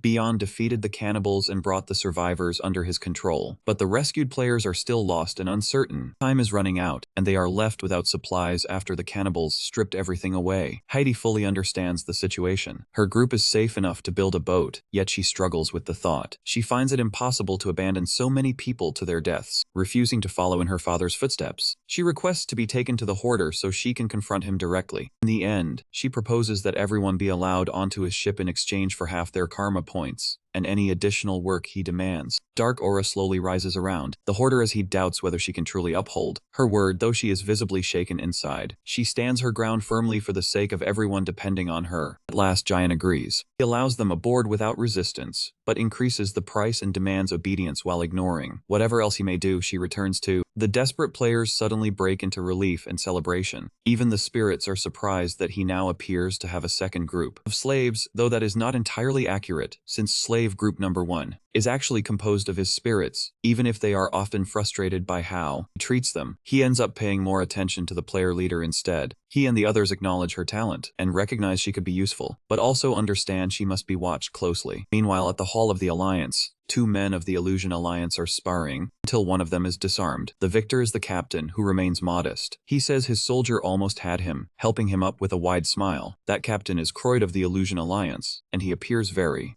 pleased until a soldier arrives carrying urgent news. The moment he reads it, his expression shifts completely. He crushes the message in his hand, knowing his leader will be even more furious once he hears. Days later, the group has already been traveling for a long time. Along the River of the Dead, Heidi recalls rules 2 and 3 of the protagonist, finally beginning to understand their importance. Then a reason appears, ferocious hunting monsters. They slam into them from all directions without pause. Heidi tries to organize the team as best she can, wondering why out of all possible routes, of all the safe paths available, they ended up taking the most dangerous one. In the end, the monsters are easily reduced to ash by the protagonist's blazing flames. After turning them into monster sushi, he remains completely calm while everyone else is exhausted. They leave the territory ruled by the Sea King fish only to encounter pirates, something Yeon-woo seems to have anticipated, leaving Heidi even more confused. She later gets her answer when, after eliminating them, he questions a few survivors about the Crystal Palace and the Blue Rose. Heidi continues trying to make sense of everything, growing increasingly uncertain whether they will survive this journey. However, the protagonist at least acquires a new pirate servant, and his journey continues onward. Yeon-woo inspects one of the treasures taken from the giant fish, a sea pearl, and considers it a fitting gift for the Blue Rose. That refers to Lana, a pirate warrior, a woman who once trained his brother and once ruled this floor. He recalls their first encounter, which was anything but pleasant. A misunderstanding led to a clash, and during his third awakening with heavenly wings, Yeon-woo tried to hold back to avoid injuring her. Instead, he ended up being the one injured. Lana was a master of both swordsmanship and magic. She carried a bold, easygoing charm that drew him in, and filled him with admiration, turning him into a stubborn yet endearing admirer, which annoyed her at first. But over time, they grew closer and eventually became mentor and student. That bond lasted until Yeon-woo's downfall, and she remained loyal to him. During the war against the clans, even at the cost of all the power she had built, she never once regretted it, later retreating to a place known as the Crystal Palace along the River of the Dead. The protagonist intends to find her and bring her into the clan. He believes the pirates have told him the truth and that the gifts they delivered will be enough to persuade her. Then he suddenly senses something and orders the ship to halt immediately. Heidi complies at once, though she remains just as puzzled as everyone else. As Yeon-woo leaps off from the ship into the acidic waters, slowly sinking beneath the surface, he surrounds himself with fiery wings to protect his body. And when it becomes clear he is still alive, the spirits of the third heaven become alert and rush toward him, but he disperses them with flames. This only excites Azrael even more. As a result, divine blessings continue pouring down upon him. The protagonist notices they are quite useful as he continues his descent, while Agarist argues with the others, claiming Yeon-woo as his possession, but no one pays attention, and the protagonist continues onward until he finally reaches the Crystal Palace. But once he passes through the ruins, he realizes that nothing has been left untouched. The barrier that once protected it had long collapsed, and the remains of a massive battle are being eroded by. The river slowly consumes what is left of the battlefield. He moves forward until he finds a door. Beyond it, countless jewels drift through the water. For a moment, he thinks they belong to Lana's collection, but then a single item stops him cold, an accessory that Yeon-woo once gifted his teacher, and she had always seemed genuinely happy to receive it, cherishing it deeply as if it were something precious to her, holding on to it all the way until, in the end, she sat motionless upon her throne. Meanwhile, above the river, the ship fell into chaos when everyone saw their supposed captain leap into the water. Everyone panicked except Heidi, who tried to steady them and make them wait. At that moment, an enormous fleet of ships appeared. Down below, the protagonist kept staring at Lana's body, trying to bring her back. Yet even after using all the power he had, the long exposure to that corrosive river made it useless. He could not restore her mind, only follow the faint traces left behind to glimpse her final memories. In those memories, he saw who struck the final blow and learned the truth. The deepest betrayal had come from Bentique, her fiancé, who told her to apologize to his queen and said everything was the result of her own decisions. For years, he had been both her right hand and her lover. He was Poseidon's disciple, remaining beside Lana, who herself had once been a disciple of the ancient sea god Sito. Together, they ruled the Blue Rose pirates without anyone challenging them. But after Lana weakened from supporting Yeon-woo, Bentique seized the opening and overthrew her. He clung to the belief that she had become weak and fallen behind, that the strong deserved everything, and that she should accept her fate silently. Lana remembered the moments that should have been happy ones with him, then grew tired of listening. She lunged toward him, only to be struck down again. Bentique then abandoned her alone upon the throne. Water seeped into the hall and slowly filled the room as the fading Lana awaited her end. In her final thoughts, Yeonwoo appeared just before the water swallowed her completely. At last, the protagonist understood why Poseidon had always thanked him, because someday he would be the one forced to face Bentique. Even then, he obtained a relic, a sea talisman given by Ceto, who carried a deep grudge against Poseidon. The old sea god was too weak to act directly, so he chose to use the protagonist for revenge. In exchange, he offered his blessings. With this talisman, Yeonwoo could command She Kings. These creatures descended from Ceto, and their power depended on his magic and current strength. He also gained the Song of the Sea, which let him read the ocean's memories. However, to fully master it, he first had to complete a mission. Ceto tried to tempt him with even greater power. Athena felt sorrow over his path of revenge. Poseidon simply waited to see what choice he would make. The protagonist sensed the power Lana had left behind, along with Ceto's resentment, which strengthened his divine power. He activated the Song of the Sea and began tracking Bentique, who was nearby, because above them, ships marked with Triton's symbol were attacking his vessel. Annoyed that Poseidon had acted first, Yeonwoo shot upward at full speed. At the same time, high above, Heidi raised her shield to block the heavy attacks and tried to keep everyone focused. On the other side, the pirate leader declares that Bentique has decided anyone who sides with him will be thrown to the beasts, though they are still being given a chance to surrender. They have 1 minute to make their choice. Tension spreads throughout the ship, and many stars rush toward the other vessel, leaving Heidi alone as she tries to hold them back. In the end, all the cowards end up floating in the river, begging to surrender. The pirate is left bewildered because he never said he would save them, so they simply remained there in the burning river, completely deceived. Meanwhile, Heidi continues blocking brutal fireballs as the ship breaks apart, certain it will soon sink. Just then, a massive whirlpool of fire erupts from the water. The sight excites the Triton captain, who decides to punish the hoarder with everything he has, but that only makes the protagonist smile, because he chooses to return the favor by sending back a massive swarm of sea creatures. The beasts begin ripping into the ships from below while the protagonist releases his wave, turning the area into a fiery nightmare and scorching the pirates, as if warning them to stop behaving like insignificant villains. The true target is Bentique, who watches the chaos from afar as his men report 15 ships lost and ask for orders. He appears to enjoy the fireworks and is eager to take part in the battle. Realizing Poseidon has finally remembered him after all his time in the underworld, Bentique wonders what the hoarder could have done to anger his master so badly. To him, it means he has finally found an opponent worth facing. He grips his spear tightly and roars with all his might. Storm. A tremendous burst of thunder explodes across the battlefield. As the protagonist charges forward, he witnesses the astonishing display of divine power from his enemy and assumes it comes from Triana, Bentique's divine artifact, which he holds in his hands. It allows him to compress the river's water, and when Yeonwoo faces him, Bentique greets him with something like a crushing handshake formed from pressurized water that drags the protagonist away. The artificial current makes Bentique admire his strength. Then Bentique disappears and instantly presses forward with another attack, but Yeonwoo blocks it without difficulty. From that close distance, Bentique notices the pendulum on Yeonwoo and assumes he has already found his old lover. Inside the castle, he mocks the memories of those two individuals. Those two pitiful dead figures still echo in the protagonist's mind, and he is not alone in remembering them. Poseidon's killing intent becomes so intense that both Hermes and Athena respond. Both Hermes and Athena grant their blessings to Yeonwoo. A massive clash erupts, leaving Olympus in stunned silence. Meanwhile, Yeonwoo remains calm on the water. He hopes Bentique won't end up like the previous bosses who disappointed him. He activates all his abilities in preparation for the next attack. He catches the pirate off guard and stops him in his tracks. Bentique notices something unusual within Yeonwoo's gaze. A killing intent flashes across his face, eerily reminiscent of his own expression. The protagonist admits this might actually be enjoyable for both sides. He then unleashes his full power as the pirate steps in, reaching for the necklace, but is stopped by the recoil of the protagonist's force. The pirate reaches for the necklace, but the protagonist's recoil prevents him from taking it. Yeonwoo uses the opening to launch a sea creature toward him, forcing Bentique to fall back, creating an opening for the protagonist's thrust. The strike makes him cough up blood, yet Bentique still calls the battle thrilling while Yeonwoo continues his assault. Bentique is only focused on seeing what kind of face the world has, the one entertaining him so much so he can judge how much enjoyment it brings. He even tries to rip away the mask, driven by the desire to witness the slaughter directly. Even Athena feels uneasy watching the scene unfold.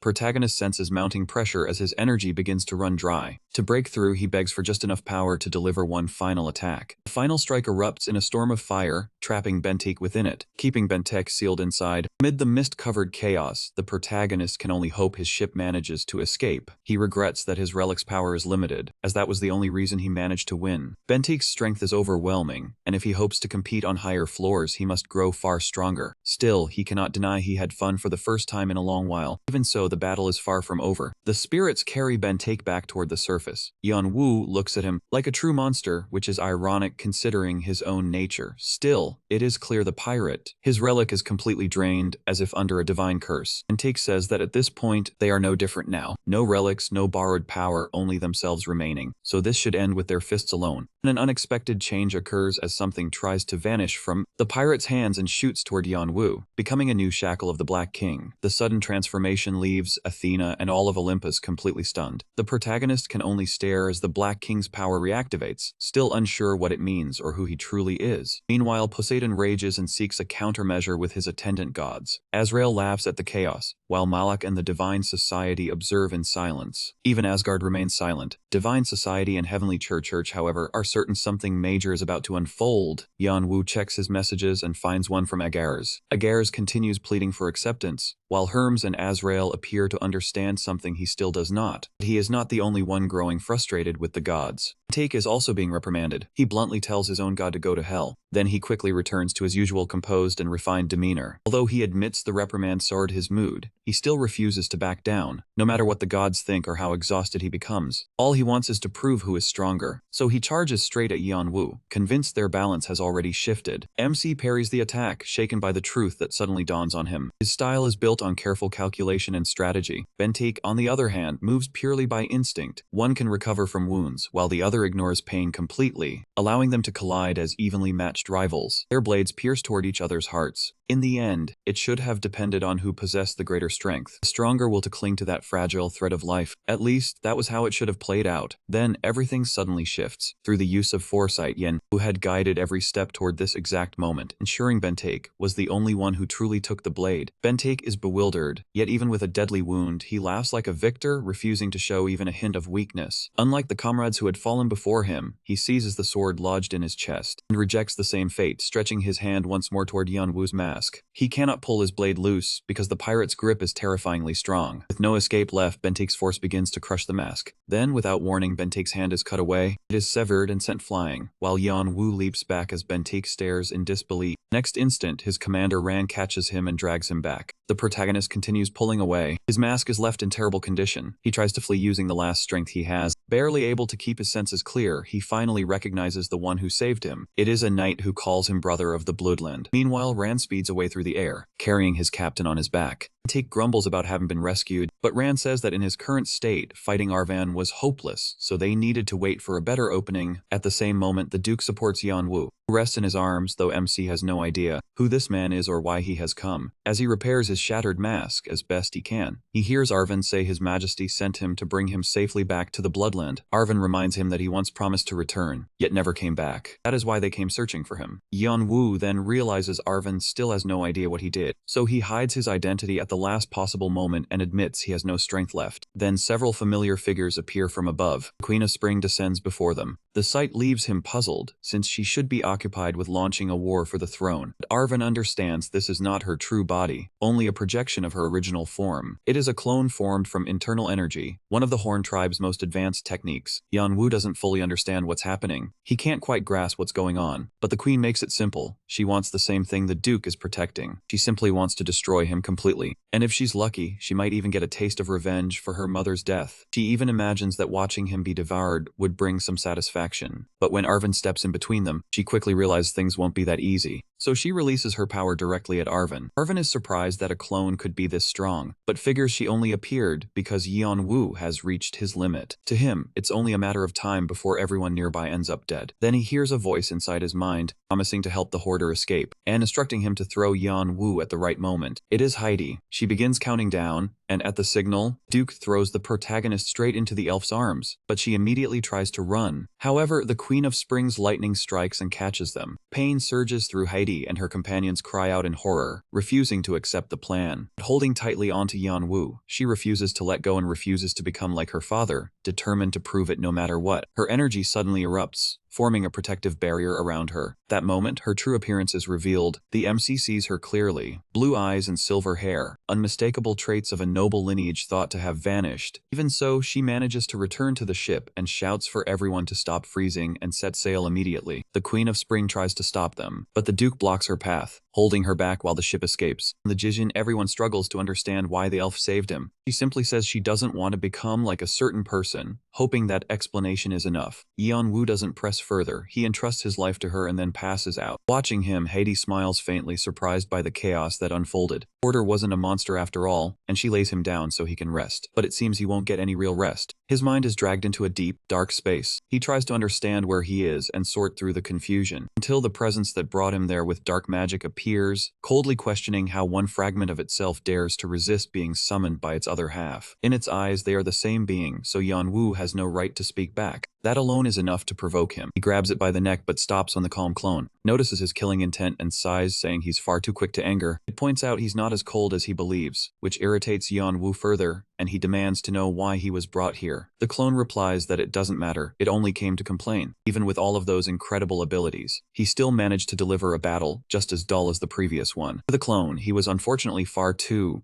weak to ever satisfy its appetite. Then its sinister eyes finally reveal themselves, and Yeon-woo suddenly snaps awake. He recalls that terrifying doppelganger. It had warned him that this would be his final chance. For the last time, he wakes because a hidden ability of the Philosopher's Stone restores his body at an absurd speed, yet he still cannot stop himself from feeling repulsed by the part of himself that kept him alive. At that moment, a tribal elder informs him that the factions are still searching for the ship, so Yeon-woo chooses to lead everyone to the only safe refuge he knows, a fortress concealed behind countless defensive formations, making it almost impossible for anyone to locate. With his newly gained skill, he can access Baluk's memories without losing his own sense of direction, and because it is an anti-poison fortress, it becomes their safest choice. Still, getting inside will not be simple. Its defenses are already active and prepared to block their way, so he gets ready to force a path through, releasing a surge of energy into the water, though nothing seems to happen. He tells him not to strain himself so much. He finds that strangely ironic coming from someone who is clearly just as worn down, except in her case, the pressure of being hunted is breaking her apart from within. Right then, a massive explosion suddenly bursts out, completely wipes out one of the ships pursuing them. Heidi is shaken by how many steps ahead Yeon-woo plans and how ruthlessly effective he can be. Afterward, they finally see land in the distance and prepare to move toward the island. When they arrive and begin getting off the ship, the protagonist realizes something. Nothing matches what his brother had written. The place feels like a vast ghost town swallowed by fog, wrapped in a silence that immediately sends a chill through him. It is deserted, yet he can sense that people were living there not long ago. Unfinished meals, open books, and abandoned tools remain behind, making it seem as though everyone had disappeared in a single instant. Then someone points toward a tower. From there, a flag comes falling down. It carries Arcea's emblem, leaving Yang-mu utterly stunned. Shaken after realizing this place once belonged to his brother's former guild, Heidi notices his reaction, but he acts as though nothing is wrong and chooses to divide the group so they can investigate separately. He sends the others another direction. Heidi understands that he wants them kept away from him. She promises to help, yet cannot hide her concern when she sees him leave with a chilling look in his eyes. Yeon-woo remembers that Leont and Bahal both betrayed his brother, but Balak and Vieira Dune played a direct role in what happened to him, and Balak even made the poison that slowly consumed his brother, while cutting off any hope of rescue. But what enrages the MC most is that, after everything, they are still tarnishing Arcea's emblem on the island his brother had given him. Even though erasing everything would be simpler, he decides instead to kick the door down and investigate first. He kicks the door open and decides to investigate first. After making so much noise on arrival and receiving no answer, he assumes no one is left on the island. But that doesn't match Balak, who would never leave anything intact. If he had truly escaped, he would have left something behind. He then searches through the tower's documents. He goes through the documents but finds nothing, which only deepens his unease. He continues deeper into the structure until he reaches the laboratory. Once there, he releases all of his spirits. They spread out to inspect every corner of the area. They eventually discover a hidden passage, a place his brother knew very well. It was where he once questioned his friend about why an entire island was necessary for experiments alone. Even when he spoke politely, he was always probing for the truth what Balak was truly trying to create. Balak's answer was clear, and it was horrifying. He was pursuing divinity itself. Now Yeon-woo believes he has found Balak's goal as he sees a long row of potions lined up before him. They are antidote bottles meant to be used in Balak's attempt to recreate mythology from his old world, aiming to create a god, and Yeon-woo suspects he may have succeeded in enhancing divine power. So he calls for Bu, sensing there is more than meets the eye. The bottles are likely deadly poison traps, so he orders his scientists to examine them and report back. Leaving the spirits in the basement, he continues searching the upper floors, expecting to find the lonely madman. He expects a man in a gloomy room, but when he arrives, he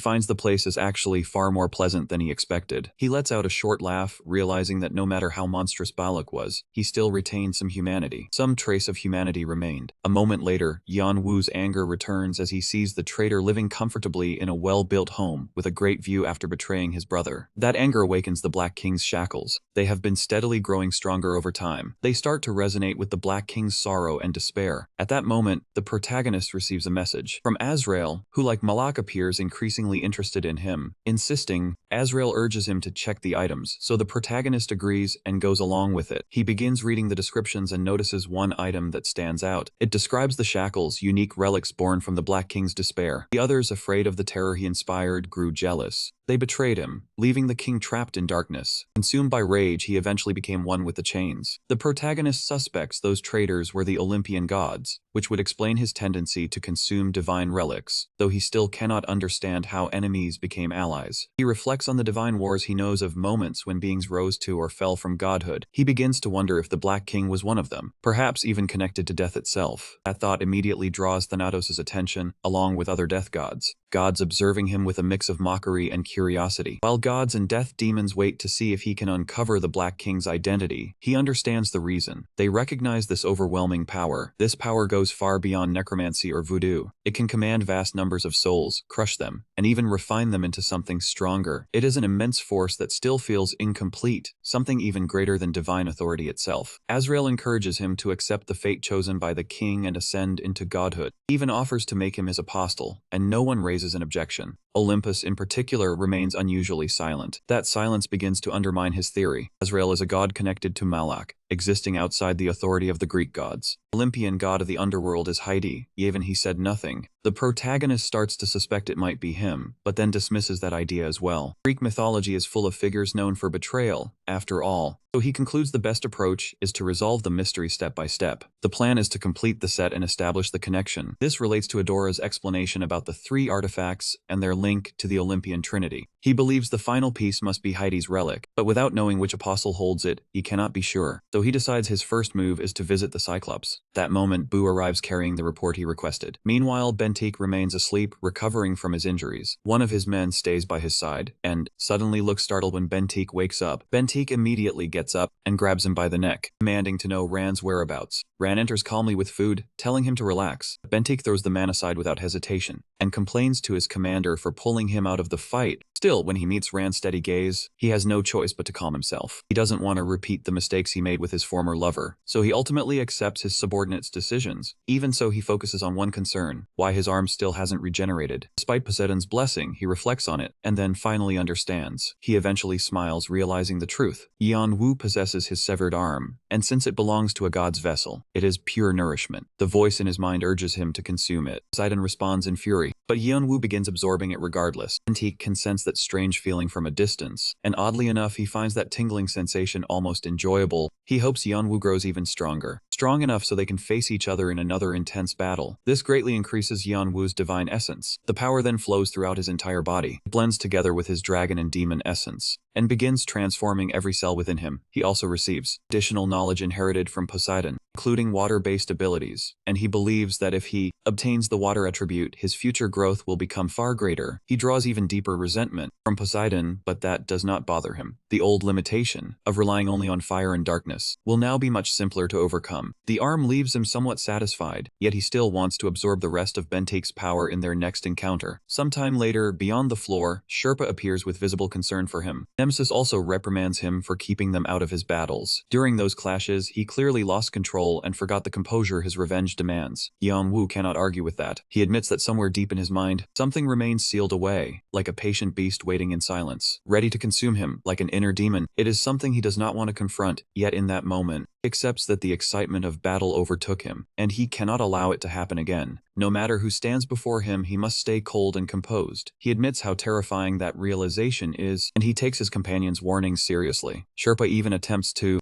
step in and defend him from the dragon, who still looks far from convinced. But Yeonwoo soon turns his attention to a more pressing matter. Waltz, the irritating pursuer he has been tracking. Through a safeguard he arranged before leaving, it lets them watch in real time as events unfold at the River of Souls, where the Queen of Spring is still fighting against Ardbat and several other men in the Land of Blood. Yet even with all of them together, they still cannot restrain her. Shocking part is that she is not even using her real body. The protagonist is astonished by her power, while the dragon shows more interest in Yeonwoo's new projection technique, although he is actually seeing through one of his vassal's eyes, after placing part of his spirit inside that man, before Heidi helped him make his escape. The dragon says that should be enough to keep Waltz distracted for now, and she will continue searching for him, but the protagonist knows he only needs to keep running. Even so, he still wants to witness how far the battle will go. The queen launches Ardbat high into the air, and Yeonwoo uses that exact opening to give an order. He orders Han Ryong to bring it to an end. In a flash, he appears before the Duke and strikes him down with a single blow, leaving everyone. Everyone stands frozen as the Duke's head drops to the floor. Even Waltz is shocked, but the other Dukes believe she was the one behind it. They launch a fierce counterattack, driving the conflict. The battle rises to an entirely different level. At the same time, Han Ryong Yang reports that now his task is complete. He will move on to secure the target. As the protagonist watches the spark he has just ignited through the death of a Duke, his endless craving for the gluttonous Emperor's dragon flesh is so overwhelming that it could grow into an army. He understands that war has started, and he intends to take advantage of it. He will use it while they still believe he stands with them. Even so, his two companions are clearly uneasy about everything. In fact, that betrayal was far too underhanded, but he dismisses it and says the victim was at fault for being deceived. Meanwhile, Han Ryong draws in the fallen Duke's soul,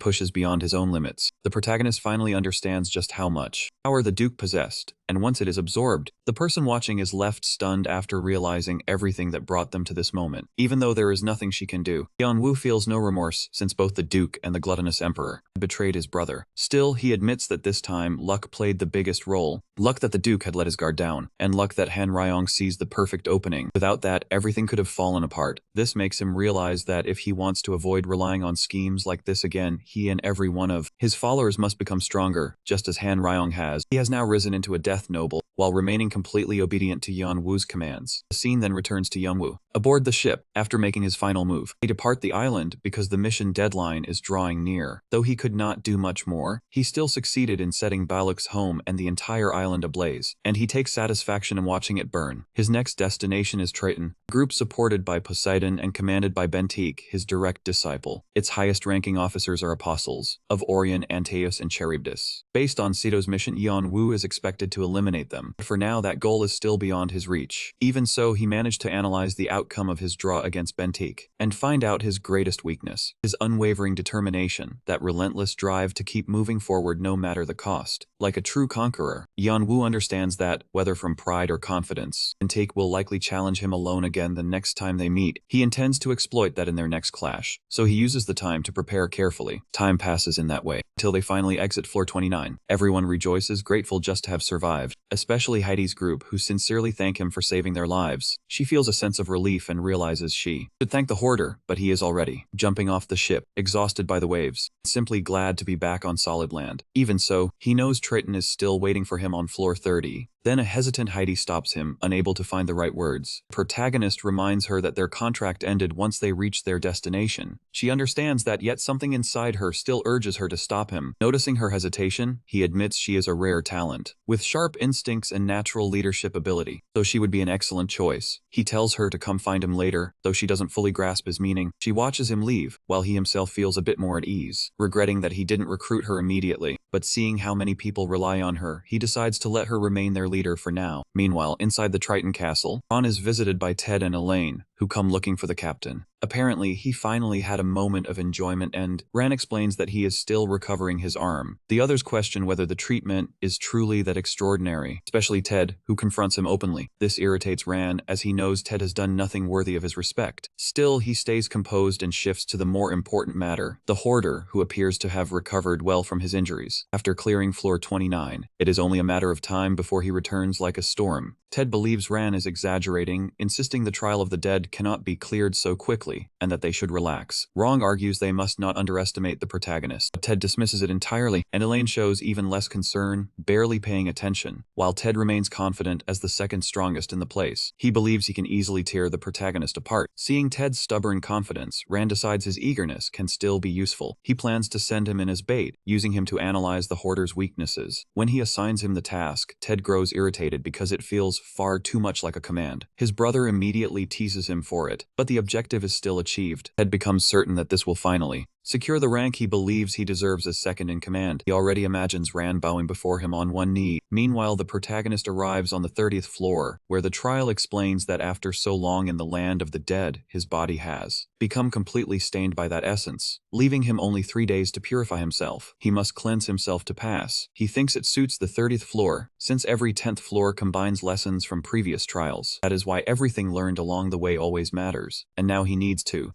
analyze the poison and create an antidote somewhere inside the vast tomb of the dead. For others, this brutal place would turn the test into a frantic race for survival, but he has servants to handle that. He sends out his spirits and commands them to collect the necessary ingredients while he considers his next move. Meanwhile, Boo hopes he has finished examining Baluk's elixirs. Among all of them, only 4 can be used, while the rest are deadly toxins. Yeon-woo decides to imitate Baluk's approach because his brother's journal says Baluk was so unusual that instead of searching for cures, he kept pursuing stronger poisons. He consumed everything he discovered to build an absurd level of resistance, which makes it obvious his mind was not exactly stable. Although Boo understands the logic, he still believes swallowing all of it is a terrible idea. Not merely medicinal herbs, but dangerous poisons as well. Yeon-woo admits it is hardly a wise move, yet he still wants to obtain poisonous blood, the signature technique of that poison-obsessed man, which allows him to circulate deadly toxins through his blood, and if used properly, destroy all living things nearby. The madman who created it needed a long time to succeed, but Yeon-woo wants quick results, so he must push himself. Still, this is not a blind gamble. He plans to trust his calm mind and regeneration if anything goes wrong. Then he swallows the first elixir. The system announces that poison has entered his body. At first, Yeon-woo feels as though nothing has changed, but the next moment his entire body reacts violently. Something twists within him, and he begins activating his ability with sheer desperation. Even so, he continues drinking the poison, one poison after another, until he finally obtains a new skill. It is not exactly what he expected, because due to the Demon King's poison, he gains a residual ability instead. It grants resistance to many toxins and forms a new organ that produces a corrosive, poisonous substance, one that can even harm him as well. It also allows him to create a toxic mist, even though he does not fully grasp how the ability works. He begins testing it immediately. He heads toward one of Triton's ports, where he plans to start by releasing his slaves and covering them with his own blood, so they can spread its effects. He admits he does not truly need to, since he has Ignis Wave to cover a broad area, but using it still helps strengthen his beasts, allowing him to send smaller groups with far greater power. So as the landing begins, the boards of the gates start trembling as a swarm of monsters rushes in and begins wrecking the entire port. No one can stop those powerful, undead creatures carrying a deadly poison, a toxin that places a massive debuff on the enemy, weakening their abilities while also causing confusion and bleeding. One after another, people begin collapsing in harsh fashion. Meanwhile, the protagonist observes everything, watching the devastation from above, satisfied that the plan worked better than he expected. And now his monsters require much less support than before. Until now, they had mostly served as a surprise weapon, but after seeing the strength they truly possess, he decides to make them his front line, hoping the chaos will lure out his target. Just then, something begins approaching. He thinks it might be Bentique, but the aura feels different. Ted descends like a meteor, crashing into the ground as he shouts the chaos to end while his men have come because he is capable of destroying spirits. Protagonist remains calm, though he is disappointed that only an executive appeared instead of the leader. Ted, meanwhile, realizes the hoarder is truly present. He is caught off guard, since the undead were never mentioned in the report, and assumes they must be a hidden card, meaning he should not need to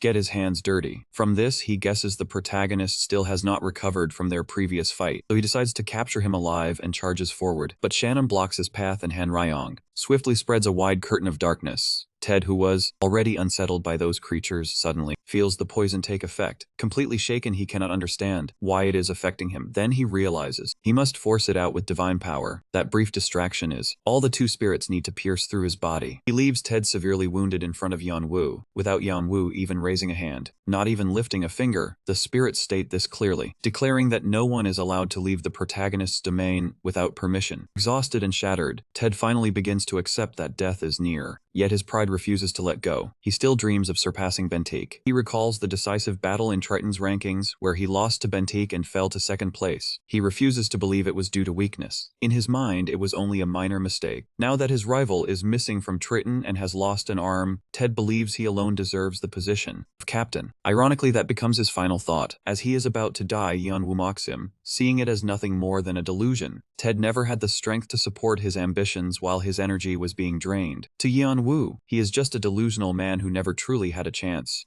against Bentik. Meanwhile, the executive's divine essence begins to merge with his body. Poseidon grows increasingly enraged, which amuses Yeonwoo, since the god mostly does nothing but complain. Yet something still surprises him. Ted's strength barely equals what is contained in a single arm of Bentik. He is not surprised that no one cares about Ted's death, but he cannot understand why no one has arrived at all. He is irritated that even after such destruction, it is not enough to draw out the captain. He leaves what remains of Ted to his spirits. He begins considering another method to force Bentik into appearing, even if he has to compel him. Meanwhile, news spreads quickly on the upper floors that an entire port has fallen in general chaos. Ted was defeated in a brutal attack. Rumors say the one responsible, the infamous hoarder from the lower floors, who is still tearing through Triton's stronghold. Even now, many begin to worry about how far the hoarder might go. At that same moment, he stands in a desert-like expanse, frustrated that he could have already left this floor. He has destroyed numerous strongholds, yet Bentik still refuses to appear. He cannot detect him even with enhanced senses, so he assumes Bentik may still be severely injured after all this time. Still, given everything, he believes Bentik should have recovered by now, because he is not the type to flee. At that moment, Han sweetly asks to take Ted's soul. Meanwhile, Shannon protests, claiming it is unfair and insisting that it should belong to him instead, and the two begin arguing. But the protagonist pays them no attention. He ignores them as his thoughts remain fixed on Rebecca, who refuses to take on her human form, and barely responds to his questions, leaving him unable to understand why she behaves this way. Someone who once claimed to want a second chance at life is acting like this, but he decides to deal with that later. Right now, he senses something nearby. A small unit near an oasis appears, but it is not the one he is searching for. However, their insignia shows they belong to the Fantasy Regiment. He recalls killing their leader near the river's beginning after being provoked, though it was not something he usually dwells on. Yet the unsettling aura from this group, as if they had been expecting him, leaves him with a troubling feeling, so he moves straight toward them, ignoring his spirit's objections completely. Eventually, he arrives at the regiment's camp, where everything feels strangely calm. They even let him enter as though he were an honored visitor. Still, the protagonist remains on guard. He is greeted by Kreutz, the regiment's commander, who states that he only wants to talk. In fact, the blonde man serving as second in command instructed the clan to bring him in, and they followed the order, but they took it in the most literal way possible, using force that caused the earlier incident, something he still deeply regrets. The protagonist senses his sincerity, but the situation still feels strange. Even so, he accepts the apology, though he remains unsure. He still does not fully understand why he was summoned. Kreutz thanks him for accepting it, and explains that the clan leader wanted to meet him, referring to him as an old acquaintance. The protagonist is startled, since only a few people could claim that. Perhaps the Horn brothers, or maybe Khan and Doyle if they are still alive. He thinks Khan is the most likely, given his leadership style. Even so, he doubts Khan could have cleared the floor this quickly without insider knowledge like his own. He remains suspicious as Kreutz clearly avoids revealing the leader's identity. The man apologizes and says it would be dangerous to disclose it now. He asks the protagonist to meet the leader after training is finished. He also requests permission for his men to act as temporary guards. Protagonist finds the mysterious leader somewhat amusing, thinking he has already been followed for quite some time by various factions from different sides. The blonde man denies any connection to them, but warns they may still be hostile, especially now that two so-called divine beings are in conflict. Yeonwoo has never heard that term before, but it is apparently used for super rookies who have reached the upper floors. Among them are faceless Dr. Dom, Ranuel Bentik, and the regiment leader, Adora, and one final name, Yeonwoo himself. All of them are considered potential candidates to overthrow the kings. Most are already forming clans that disrupt the current balance of power. He is not surprised by his own reputation, but he is surprised that Adora has come this far. He assumes she cleared floor 42 and became even more determined after his request, and he also finds the name of her faction rather amusing. He gazes at the demonically beautiful castle, briefly imagining that her brother would despise such a place. Kreutz assumes the followers behind Yeonwoo are either allies of Triton or hostile forces. If he allows the regiment to shadow him, they could help push those groups away. The MC dislikes the arrangement but sees a benefit. He can use it to eliminate certain variables while the entire tower watches his battle, so he agrees, but only under one condition. Spreading his wings, he declares that only those who can keep pace with him may approach. He then expects Kreutz to follow him as well. He launches straight into the sky, and Kreutz, confused, realizes he will need wings to keep up. Meanwhile, at the palace of the Triton god, Elaine complains that, even after Ted's death, their leader still refuses to appear. Rank observes that the situation is worsening. Ted is dead, the hoarder is closing in. Elaine seems disturbingly pleased despite her brother's death, clearly showing she is far from normal. He simply tells her the captain is still preparing, and no sound comes from the room. This frustrates Elaine, who is aware of the looming danger. Other factions are already drawing near, so she goes to inform him personally. But when she tries to open the door, a magical barrier blocks her, and Rank explains it is not refusal. He says it is not that he refuses to deliver the message, but that he physically cannot. The captain is in a divine trance with Poseidon, and approaching too closely could allow the god to drain his power. Instead of fear, the woman becomes intrigued and wants to learn more. But Rank has no time for her curiosity, as unwanted guests are about to arrive. The protagonist finally appears, irritated that he had to travel so far just to locate Bentique. He is surprised by the overwhelming divine energy radiating from the castle. It is so intense he suspects Poseidon may have descended personally. Still, he senses that whatever Bentique is doing feels distinctly different. Scanning the area, the protagonist considers his next move. He recognizes the pursuers are split into two groups, one of which is prepared to attack the other. He makes a move that could plunge everything into chaos, a situation that might actually work in his favor. Another group also exists. Aside from Kreutz, they will not interfere unless he commands them. They are effectively acting as a hidden trump card. Evaluates his opponents, though it takes little effort. Barely any time is needed since the castle has almost no guards. He enters without resistance, moving through the structure until he reaches the place where a calm Rank awaits, the same man who drew Bentique out in the previous battle. He appears relaxed and even proposes a peaceful deal. The protagonist reminds him that they were the ones who initiated this conflict. Rank apologizes and even offers compensation, leaving Yan Wu surprised by how quickly he backs down. Then he notices he is being watched and realizes Rank only wants to prevent a war their unstable forces cannot win, but the protagonist cares about just one thing, Bentique's head. Rank warns him of Poseidon's anger, but MC is already accustomed to provoking him. With that, the conversation ends. Rank regrets it and prepares himself. He releases enough power to split the ground beneath him. Beneath his feet, enormous serpents erupt, followed by a swarm of soldiers while the protagonist swiftly clears away the pirates, reducing them with flames. He then uses that momentum to rush the ravenous serpents. Unable to understand how an apostle of Orion can command them, so he aims straight for Rank. But he cannot move at all. Some unseen force holds him back as his body begins to come apart, and then, without warning, he is thrown directly into a creature's jaws. As he is dragged across the battlefield, he guards himself with his sword and struggles to avoid being swallowed, realizing he may be facing an apostle connected to Charybdis, Poseidon's daughter and the queen of monsters. Rank seizes the opening and releases a tsunami-like strike. Violent surge forms, crashing forward like a lethal tide. Before it reaches him, Yan Wu launches himself into the air, allowing the full impact of the attack to crash to the giant serpent instead. With both enemies exposed, he drops a blazing helmet onto them, setting the starving beast ablaze. Rank gets away, but the intense heat rips through him and leaves him stunned by how much stronger Yan Wu has become, giving him no chance to breathe. Then he calls Boo, summoning a gigantic eye above them that shocks Rank and nearly freezes his heart beneath that crushing gaze, pressing down upon him. But Elaine suffers even more. She screams in terror, crawls across the ground, and pleads for mercy. The protagonist is surprised she revealed herself so easily, driven purely by fear, and he decides she is a nuisance he should deal with first. But at that very moment, someone appears behind him. A bandage-wrapped figure instantly grabs her. The bandages tear away what remains of Elaine's body bit by bit. She collapses heavily onto the floor. Rank watches in disbelief. The mummy's rage. Its scream becomes the signal for the troops to charge, with that same figure leading them forward. But the protagonist's spirits block them, furious that someone took their prey. Still, the mummy casts off the shadows with remarkable skill, leaving the protagonist surprised. Seeing the precision of aura control on those bandages, he concludes this must be yet another of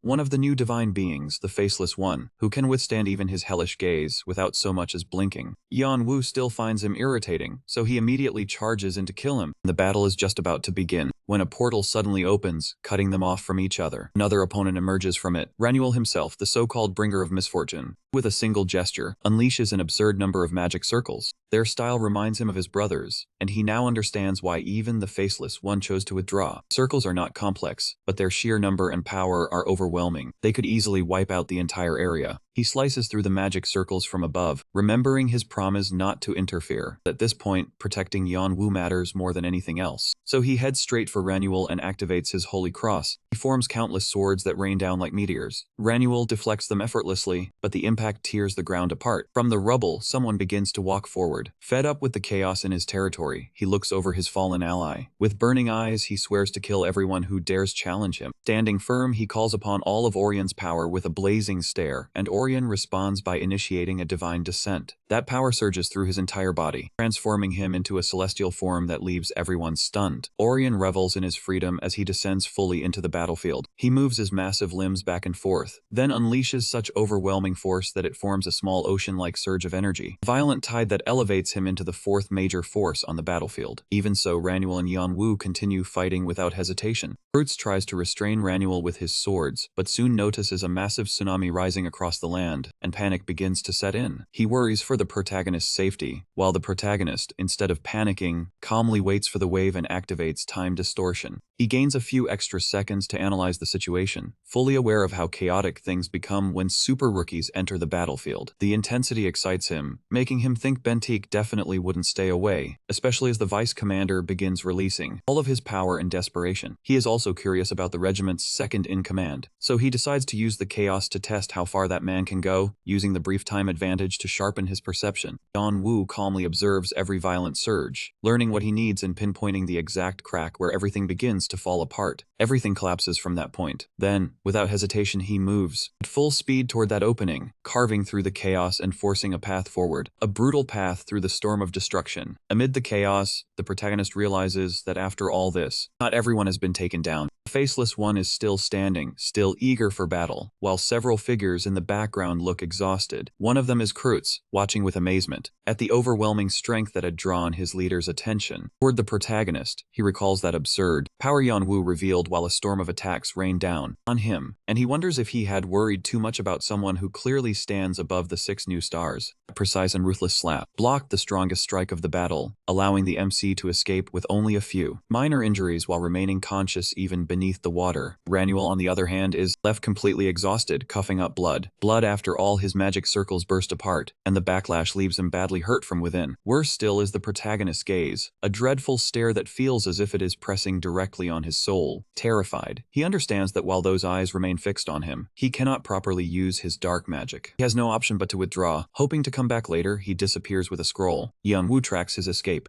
for a brief moment, but then his attention turns to the faceless one, who appears amused by the chaos and satisfied with the strength of everyone present. If his goal was to eliminate Bentique, then after seeing the protagonist overflow with power, he decides Yanwu may be able to handle it alone. So he entrusts the matter to him. However, he warns that if Yanwu continues growing stronger, he will keep watching him, and then he leaves. Protagonist is confused by the mummy's actions, sensing that the body contains far more souls than it appears. He also notices the last explosion had no effect on him, realizing that his aura skill and foresight are both strangely abnormal, enough to mark him as dangerous, though not an urgent threat. The immediate problem is Rank, who has already collapsed to the ground, staring blankly after failing to withstand the divine power that suits the protagonist so well. But now he must face the pirates rushing in to avenge their leader. Their arrival irritates him, making him wonder why they are still alive after everything that happened. Wanting to end it quickly, he grabs Rank's face and begins absorbing him, but Rank uses his last strength to shout that Yanwu still has not won, since Triton will not fall while Bentique lives. That unreasonable loyalty only fuels the MC's anger, and he silences Rank at once with a crushing blow. Rank feels agony not only from the force, but also from his soul being ripped away from his body. Yet even then he remains loyal and wishes the best for his captain. Yanwu is repulsed by such devotion to someone he sees as a traitor. Just as the pirates arrive to get revenge for their leader, Kreutz quickly stops them, declaring that this fight belongs to him and his men, allowing the protagonist to continue moving forward toward his true target. Yamu agrees, though he is surprised by how quickly Kreutz recovered. He moves on and leaves him behind as the night rushes in. He moves deeper into the battlefield until he reaches the massive gates of Poseidon's temple, where Shura's target is located inside. He examines the enormous iron gate at the entrance, but what truly draws attention is not its size or strength. Beyond its heavy durability, it radiates a suffocating pressure, while a voice from within tries to overpower his will. The voice pushes him to his knees, yet Yanwu remains unmoved, his cold composure keeping him steady. He shuts the voice out completely, forcing it away, though a lingering influence still remains. An unknown force continues attempting to bind him, carrying a faint trace of something familiar. It holds remnants of Bentique's power, growing brighter in a sudden burst of light as the door opens wide. Without fully understanding Bentique's condition, Yanwu finds him calmly seated on a bed, as if waiting. A newly formed arm now replaces his lost one, overflowing with power, and Bentik is clearly pleased with it. The protagonist Yanwu looks at the arm in confusion, unable to comprehend what he is seeing. It is the same so-called cursed gift Bentik once described as belonging to his god. Bentik tears away the bandages, revealing an arm saturated with divine energy. Yanwu struggles to understand it, realizing it is not a divine artifact but something more like a living fragment of a higher being. Bentik explains that after his real arm failed to recover, Poseidon removed part of himself to replace it. At first, Bentik accepted the arm without understanding its true nature. Gradually, the foreign power fully integrated into him. Once it became his new arm, it overwhelmed him with immense power. Over time, Bentik was slowly reduced to a vessel for Poseidon's will. The god continuously tries to erase his remaining humanity and fully take control. Poseidon seeks enough strength to confront the hoarder, offering Bentik a place for his soul within his divine realm. However, Bentik refuses in rage and resists the takeover as much as he can. Now he can only delay it, as the arm keeps trying to consume him from within. Watching the battle outside against Yanwu, he lost everything he once had. His followers, his territory, and his entire life are gone, leaving him trapped in a sanctuary like a gatekeeper, resenting his god's cowardly nature. Poseidon has gone this far over a single mortal, and Yanwu realizes everything involving him, Lana, and Bentik is part of a larger scheme driven not by hatred, but fear. It is fear, and from the beginning what he feared most was the power of death itself. The battle begins as Bentik launches a massive attack. It crashes down toward the protagonist, shattering the ground. Yanwu evades the strike and retaliates immediately.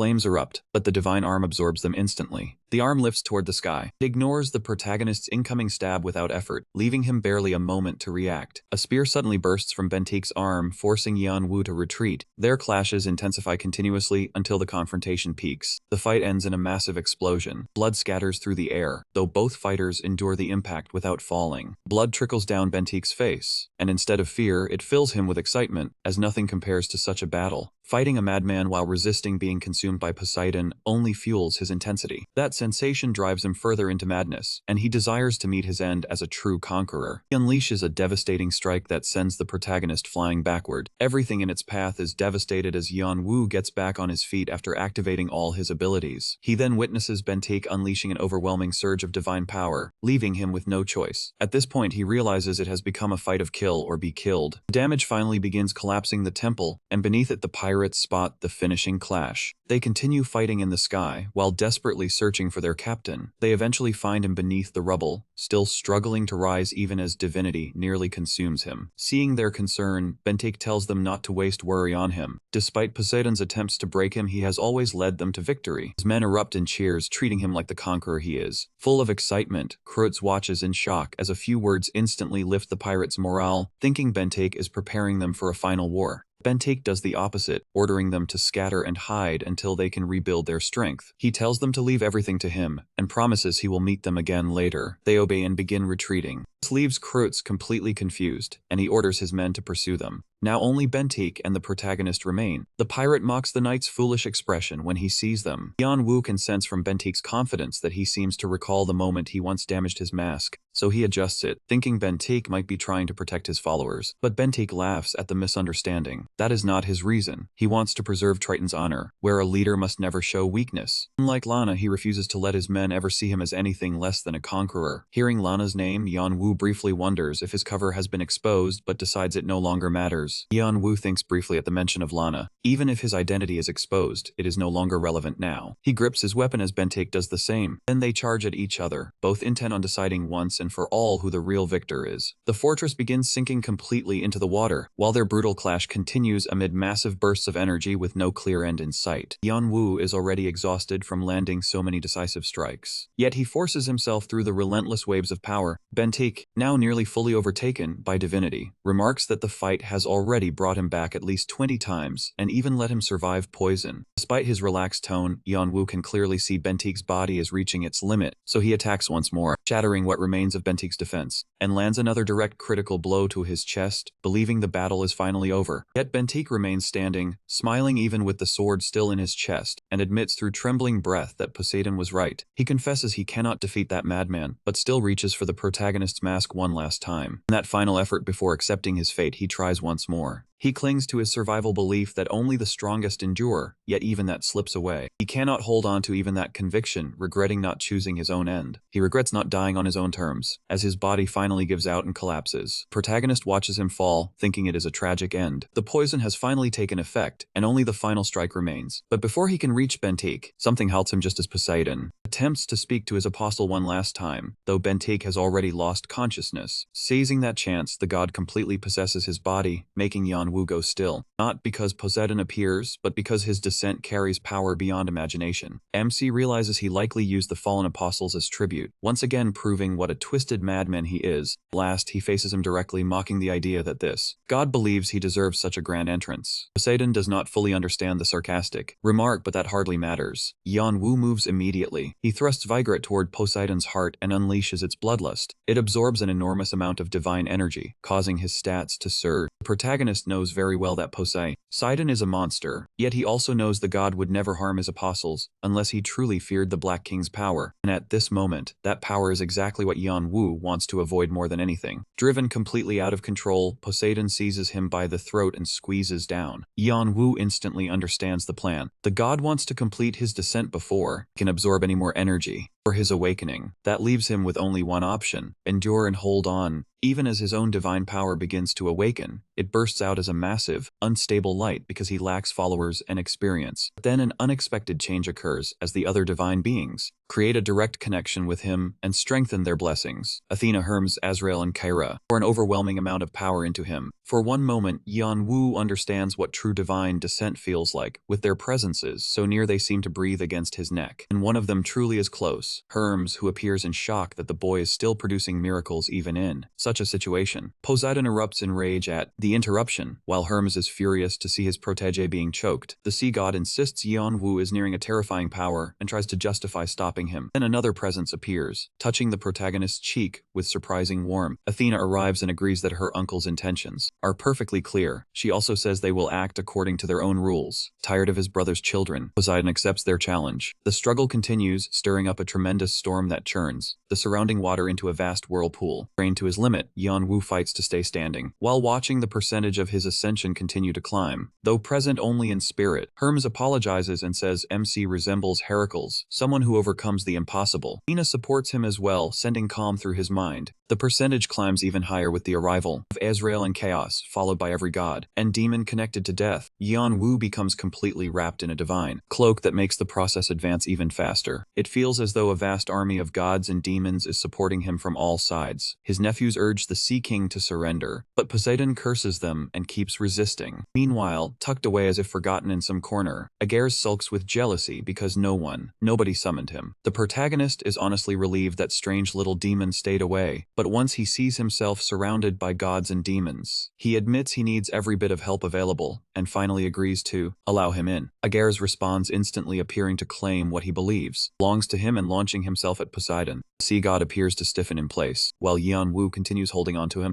Aegeus happily repays him for all the time spent being choked, while warning everyone else not to lay a hand on what he calls his. His voice sounds so deranged that even Poseidon sees him as completely insane right before Aegeus tears off his head and sends it falling downward. The protagonist absorbs it, gaining an enormous amount of divinity. He ends up only one step away from awakening, and for a moment it seems the ordeal is finally over. He hopes everyone will simply leave now, but then Aegeus suddenly bursts into manic laughter. At least he admits it. He is crazily obsessed with the protagonist, declaring in a strangely aggressive romantic tone that Yanwu absolutely must not die, because if he does, Aegeus will chase his soul into the afterlife and consume it there. Completely fed up, the protagonist tells him to disappear and severs the summoning connection. The other divine beings follow as well, slowly fading from sight. Only Hermes lingers for a brief moment, leaving with a smile. Athena also remains behind for a little while. The protagonist has never met her before, and with such overwhelming power, he might have expected her to be cold or harsh, but her gentle smile and warm eyes prove otherwise. So he asks why she has continued helping him ever since. She gave him the shield of Eris and protected him from Igiris, assuming it must all be because of the black. The question leaves the goddess without words. He takes her silence as confirmation, but before she leaves, Athena promises to explain everything once he reaches her side, then vanishes in a flash of light. Yet he is still not alone. One demon remains, whispering close to him. Azrael murmurs in his ear, telling him not to jump to conclusions. He reminds Yanwu that he is still human, and says the path ahead will be easier if he takes his hand and becomes his apostle. For a brief moment it nearly succeeds, but right before it does, the protagonist knocks his hand aside. He admits he is curious, just not curious enough to go that far. Azrael lets out a sigh after yet another refusal. He then fades away, becoming the last divine presence to depart. At last, Yanwu is able to rest. He immediately collapses and falls straight toward the sea below. His spirits catch him just in time. By summoning so many gods at once, they once again realize their master is extraordinary, but also clearly in need of rest. They find a cave for him to recover in, guarding it together as a group.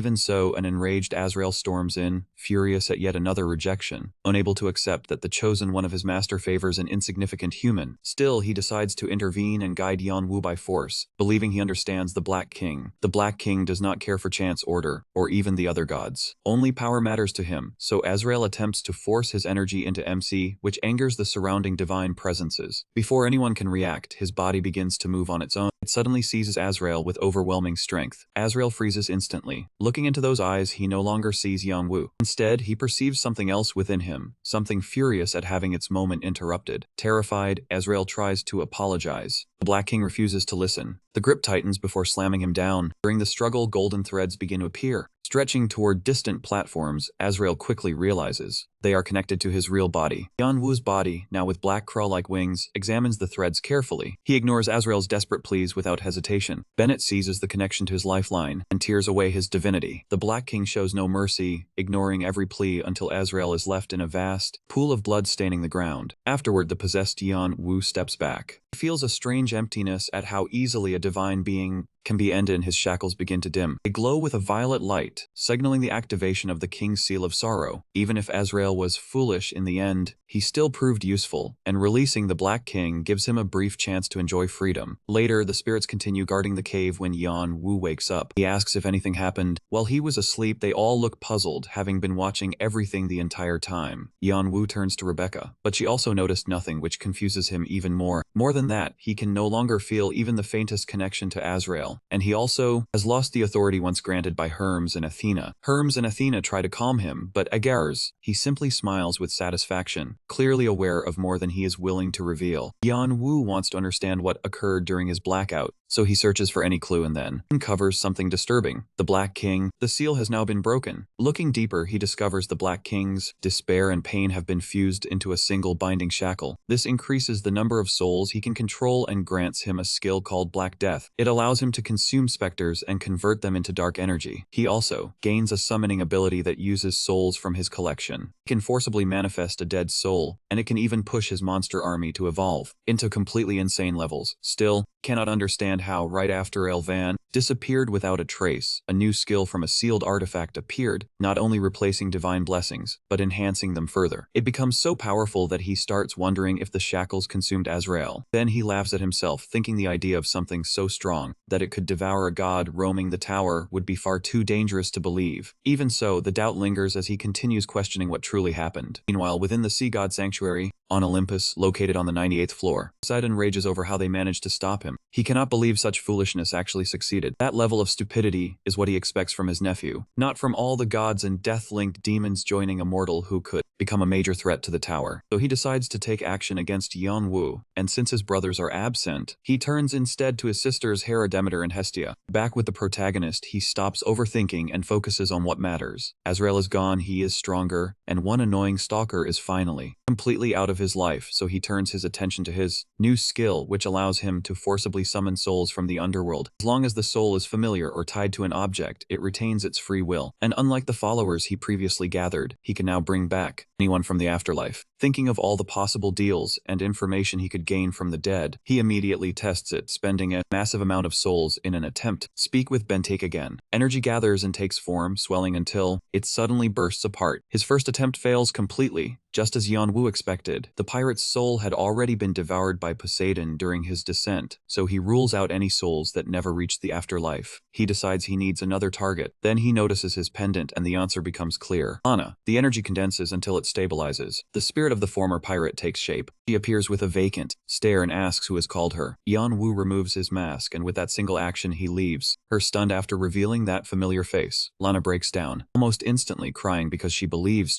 C is alive, convinced that must be why she never found him in the underworld. She rushes forward and throws her arms around him, holding him tightly as she grieves over how frightened and lonely he must have been all that time. She cannot hold back her happiness that her boy is still alive. Yanwu remains silent. Later, after she calms down and grows slightly embarrassed, Lana apologizes for showing such a pitiful side of herself. She now realizes the person standing before her is not him, his twin brother. She bows in greeting, assuming that if he summoned her, then there must be something important to discuss, though she admits she would prefer doing it over drinks. Fortunately, Yanwu happens to have plenty of the German beer Lana used to like, and he is surprised that souls can actually drink. Apparently they can drink quite a lot. He even takes out some of Galliard's stash for her, hoping he will not be angry, though somewhere far away, Galliard suddenly feels a chill. As Yanwu keeps pulling out the elf's hidden reserves, Yanwu tries to explain everything that happened during the past 5 years. 5 years, but Lana takes over instead and fills the conversation with stories about herself and his brother. He does not mind, since her excitement shows how deeply she cared for his brother, turning the moment into a meaningful conversation for him. Unfortunately, their time runs short, and the protagonist promises to meet her again. Before she goes, however, she asks for her necklace. He hands it over and she pours energy into it, which automatically completes Sito's mission, releasing the sea talisman along with the god's blessing. An authority because she knows he will need great power soon. Even Lana is surprised by how much Sito cared about him, giving him so much strength without holding anything back. Before disappearing, she asks one final question. What happened to Bentake? Yanwu clearly remembers the pirate's enormous smile, and that detail makes her laugh, because she never had a smile like that. Then, with a peaceful expression, the former pirate fades into the air. Yanwu looks down at his pocket watch, feeling relieved and grateful that the tower is not filled only with traitors, but also with people who truly loved his brother, and that alone gives him a reason to keep moving forward. So he uses the skill once more. This time he attempts to summon Yanwu. The energy breaks apart, unable to locate him. MC refuses to believe that result. He keeps trying again and again, yet every attempt ends the same way. His anger rises until it nearly slips beyond control. He demands that they return his brother, and in his exhaustion, he pleads with the gods to reveal what happened, even offering to become anyone's apostle if they will give him the truth. Only 2 messages come back, and after reading them, his frustration grows even stronger. Everyone, even those who supposedly care for him, remains completely silent. Yanwu curses and closes the windows, forcing himself to think calmly. If the summoning failed, then the target must still be alive. That means discovering his brother's body was not merely some cursed nightmare. The only other possibility is complete soul destruction. But from his memories, he never experienced anything like what happened to Bentake. So with both answers dismissed, he still cannot understand the truth. Even so, his calm mind finds a third possibility. His brother's soul may be tied to a transcendent being. He remembers that certain beings can preserve souls in whatever condition they choose. That means Yanwu could already be in one of their hands, which makes sense since the protagonist himself carries several souls along with him. With that theory, he imagines his brother betrayed in life and now trapped in someone's collection, suffering, which means he must find him quickly. So he decides to search for answers on the 50th floor, where the ancient dragon who brought his brother's body to Earth is said to live, Calatus. Just then, Nemesis appears, alarmed by how unstable his emotions have become, and Yanwu tells him everything. The dragon is just as shocked by what happened to his former master. Then MC notices a small hand mirror and realizes that visiting the dragon temple may not reveal anything new, might only waste precious time, so he decides to use Frisia's mirror, which allows him to connect to the desktop desk. After all this time, it is finally time to make contact again. He channels energy into the mirror and it connects him to the friendly Atran, the merchant who became his manager. Atran complains that it has been years since he last heard from him, while secretly grumbling that although their deal earned him a promotion, Yanwu has not bought anything for ages, leaving him bored with nothing but paperwork. Still, now that he sees him again, he thinks he may finally make a sale, so he hopes Yanwu has money. The protagonist immediately inquires about the 3 Cyclopes. China is familiar with them, the trio of blacksmiths, who craft weapons for the Olympian gods. Yeonwoo asks Atron for details on the Cyclopes and their whereabouts. Atron thanks him for trusting the table but warns the request is more complicated than it seems. Fortunately, the MC understands how to get results and offers a heap of gold, instantly winning Atron's full cooperation. The first clue leads to Persephone's temple, where the trio was last seen roughly 2 centuries ago. Finding the lead useful, he pays accordingly and then asks Atron for information about Heidi as well. Atron assumes that if he brings back something valuable, the reward will increase even more, and that promise secures his full loyalty. He then disappears in a flash to begin his task. With that settled, Yeonwoo waits, hoping this lead on the Cyclopes will help him better understand the shackles, and eventually reveal the missing piece he needs to fully control death itself and uncover the truth behind his brother's fate. He commits everything to this gamble and sits silently on a rock, waiting until Frisia's small mirror begins to glow, and Atron suddenly bursts back out. He returns in an excited rush. The search was simple, but once he organized everything, he realizes the information is not only profitable but could benefit the entire table. Yeonwoo sees this as a potential issue and quickly increases the offer, securing exclusive rights along with an extra bonus, enough to guarantee the merchant's loyalty. Before departing again, the protagonist requests the remaining details. Atron confirms the Cyclops brothers did visit the temple, though more recently than expected. Those who went were their apostles, and he hopes this information is helpful. Yeonwoo heads there immediately, as it lies along his route and serves as an entry point to a hidden stage. It is known as a training ground for rankers to strengthen their forces. Elemental abilities, featuring a 10-room descent resembling a path to hell. Each level becomes more dangerous than the last, with the final trial being a gate that leads directly into the underworld, accessible through Persephone's temple. However, Atron offers one final warning. During the investigation, no one appeared too disturbed, as strange occurrences were already common there. Among the gathered reports, one escaped apostle of Agar's was once heard drunkenly, claiming that Heidi had summoned them, which immediately raises Yeonwoo's suspicions. There is almost no information on Heidi or the underworld, and he believes the truth behind Heidi and the Cyclopes has been buried. By time itself, Atron can tell the MC knows more than he lets on, but he is only paid for secrecy, so he says nothing further, convinced there is little more to uncover about Heidi or the Cyclopes anyway. Still, he remains puzzled, because even after pushing death to its limits so many times, Heidi has never appeared. It makes him suspect the absence of the gods is linked to the disappearance of the Cyclopes, and he at least hopes to uncover some truth about it. Cain and Heidi's divine artifact leaves Atron doubtful that anyone can obtain information about that god, so he simply gives up and moves on. He decides that gathering intel on that deity is impossible, and says his farewells. Until the next assignment arrives, Yeonwoo moves out with one main objective: find the brothers.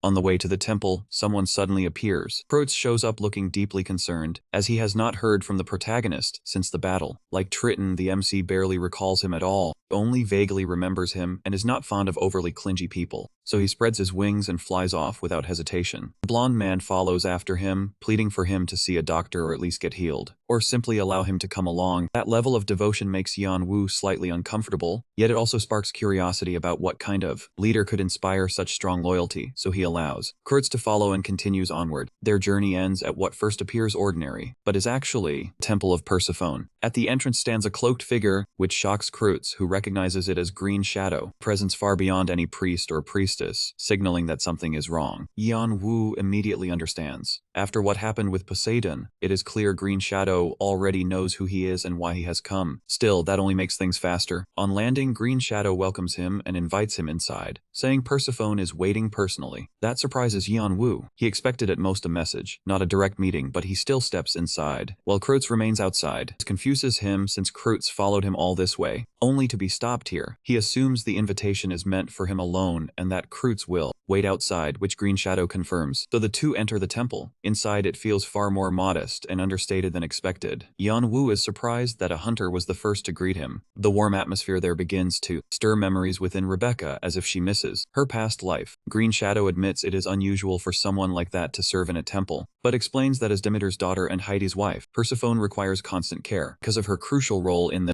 cycle of the seasons, she manages the forces of life and death within an endless flow of time. To Yeonwoo, it feels like a direct reflection of himself. His own control over death is echoed here as Green Shadow leads him to a glowing field and instructs him to enter without shoes or weapons. He complies and walks into the garden, amazed to finally stand within it, inside the temple of the underworld goddess, which is far brighter and more beautiful than he ever imagined. Then a voice suddenly interrupts his thoughts. While he is distracted, the voice comes from a beautiful girl wearing a soft and gentle smile. He immediately recognizes her as Persephone. Strangely, she does not carry the crushing divine pressure that other gods give off. Even when someone like Hermes tries to hide it from her, he senses nothing at all. If this were not her temple, he might mistake her for an ordinary player. Even so, he introduces himself with as much courtesy as possible. With a small motion, Persephone brings forth a tea table and invites him to sit and speak with her, asking him not to be so tense. He explains that both humans and gods possess souls, and before death, all are equal, which is why she treats others that way. Yeon-woo sits there, still surprised by how different she feels from the other gods. Unlike those who seek only control, her respect seems genuine, so he quickly asks the question weighing on him. He asks about Hade's missing divine relic, hoping he can avoid tracking down the Cyclopes. But even in a peaceful marriage, Hade separates work from personal matters, so only he knows where it is. The only thing Persephone remembers is that something happened in Tartarus and Hades rushed there, saying he would return. But he never came back and far too much time has passed. Yeon-woo sinks into thought. Tartarus is no ordinary place, but the deepest abyss of the underworld. It is the prison for the titans and giants who once challenged Olympus. So if Hades still has not returned, something grave must have occurred, especially since the Cyclops apostles were also summoned there and disappeared, without leaving any trace. Still, he knows Tartarus cannot be reached through the normal gates of the underworld, so he cannot simply enter. Fortunately, Persephone says that since he is already chasing Cain, she hopes he can also find her husband along the way. Her worry over his disappearance is obvious. Yeon-woo wonders how a mortal could manage that when even Hades' own brothers could not. She already understands his connection to death. That leads the protagonist to think of the Black King, and for a moment the atmosphere changes. Still, she makes it clear that she knows about the Black King as a transcendent of life and death, but an oath sworn on Stygia prevents her from saying more. Her parents made that vow out of deep fear of the king, but her generation has grown tired of living under it. She says she will help in any way she can. For now, however, she needs him to descend into Tartarus and discover what happened to the man she loves. With that, she unlocks his mission and grants him her blessing. Yeon-woo knows he would have gone there, even without her request, but the problem is that he has no idea how to do it. Still, he chooses not to rush and accepts the mission. That alone brings clear relief to her face, though he still has one last question. He needs to know where his brother's soul is. The moment he asks, her face turns cold and distant. She explains that while managing the underworld without her husband, she cannot know everything happening there. Even so, she promises to investigate it as thanks for his help. After saying that, she leaves, but Yeon-woo cannot get that expression out of his mind, a painful blend of sorrow and guilt. He is certain she knows more than she decided to reveal. At that moment, the pocket watch begins glowing intensely, and a voice rises from within it, making him freeze as he recognizes it. He instantly recognizes his brother's voice without any hesitation. Meanwhile, far above the Protectinoid tribe lives a group of beings who were once gods, but lost their divinity after falling from grace. The Elohim still treat their blood as sacred, making them an important faction within the clan. Among them is a half-conscious man known as Aether. He is an elder of the guild who rose to leadership after the death of Paneth's father. Now Paneth stands over him, and after prolonged torture, she accuses him of betraying the clan by joining the demon army. She presents evidence of his betrayal, showing he even climbed to a high-ranking position. She also reminds him that, even without sharing a drop of blood with Leonte, the former leader was still his adoptive father. Paneth makes it clear she is disgusted by him, a traitor who sold out his own clan, yet still aspired to become its leader. Aether snaps back, claiming someone raised in privilege could never understand what it means to grow up branded as the son of a traitor. He admits he ultimately became what they accused him of, but insists his father was innocent, a true hero of the tribe, condemned for a single mistake that defined his entire fate. That constant hatred drove Aether to despise them all and vow to rise above them. He swore to surpass everyone who rejected him, no matter the cost or alliance. Paneth dismisses Aether's story as already finished, and he is genuinely shocked when he realizes they truly intend to execute him for treason. Faced with death, he quickly shifts his tone and pretends he was merely a powerless puppet of the demon army. He denies any involvement in Lone's death and pleads desperately for mercy. Annoyed, Paneth uses that moment to place something around his neck. Aether immediately recognizes it as the Ran of Raimuno, an item feared even by transcendent beings. Her first command is simple: become her obedient dog. Soon after, the tribe receives its first prophecy in ages. Delivered through the oracle of the Olympian gods, it declares they must descend into the deepest darkness before rising again. The message shakes everyone. The chance to regain their lost divinity feels like long-lost hope, so they quickly assemble a large expedition led by the young royal descendant believed to have the strongest bloodline. During a formal ceremony, the elders place their full trust in the chosen woman, and she firmly believes she will return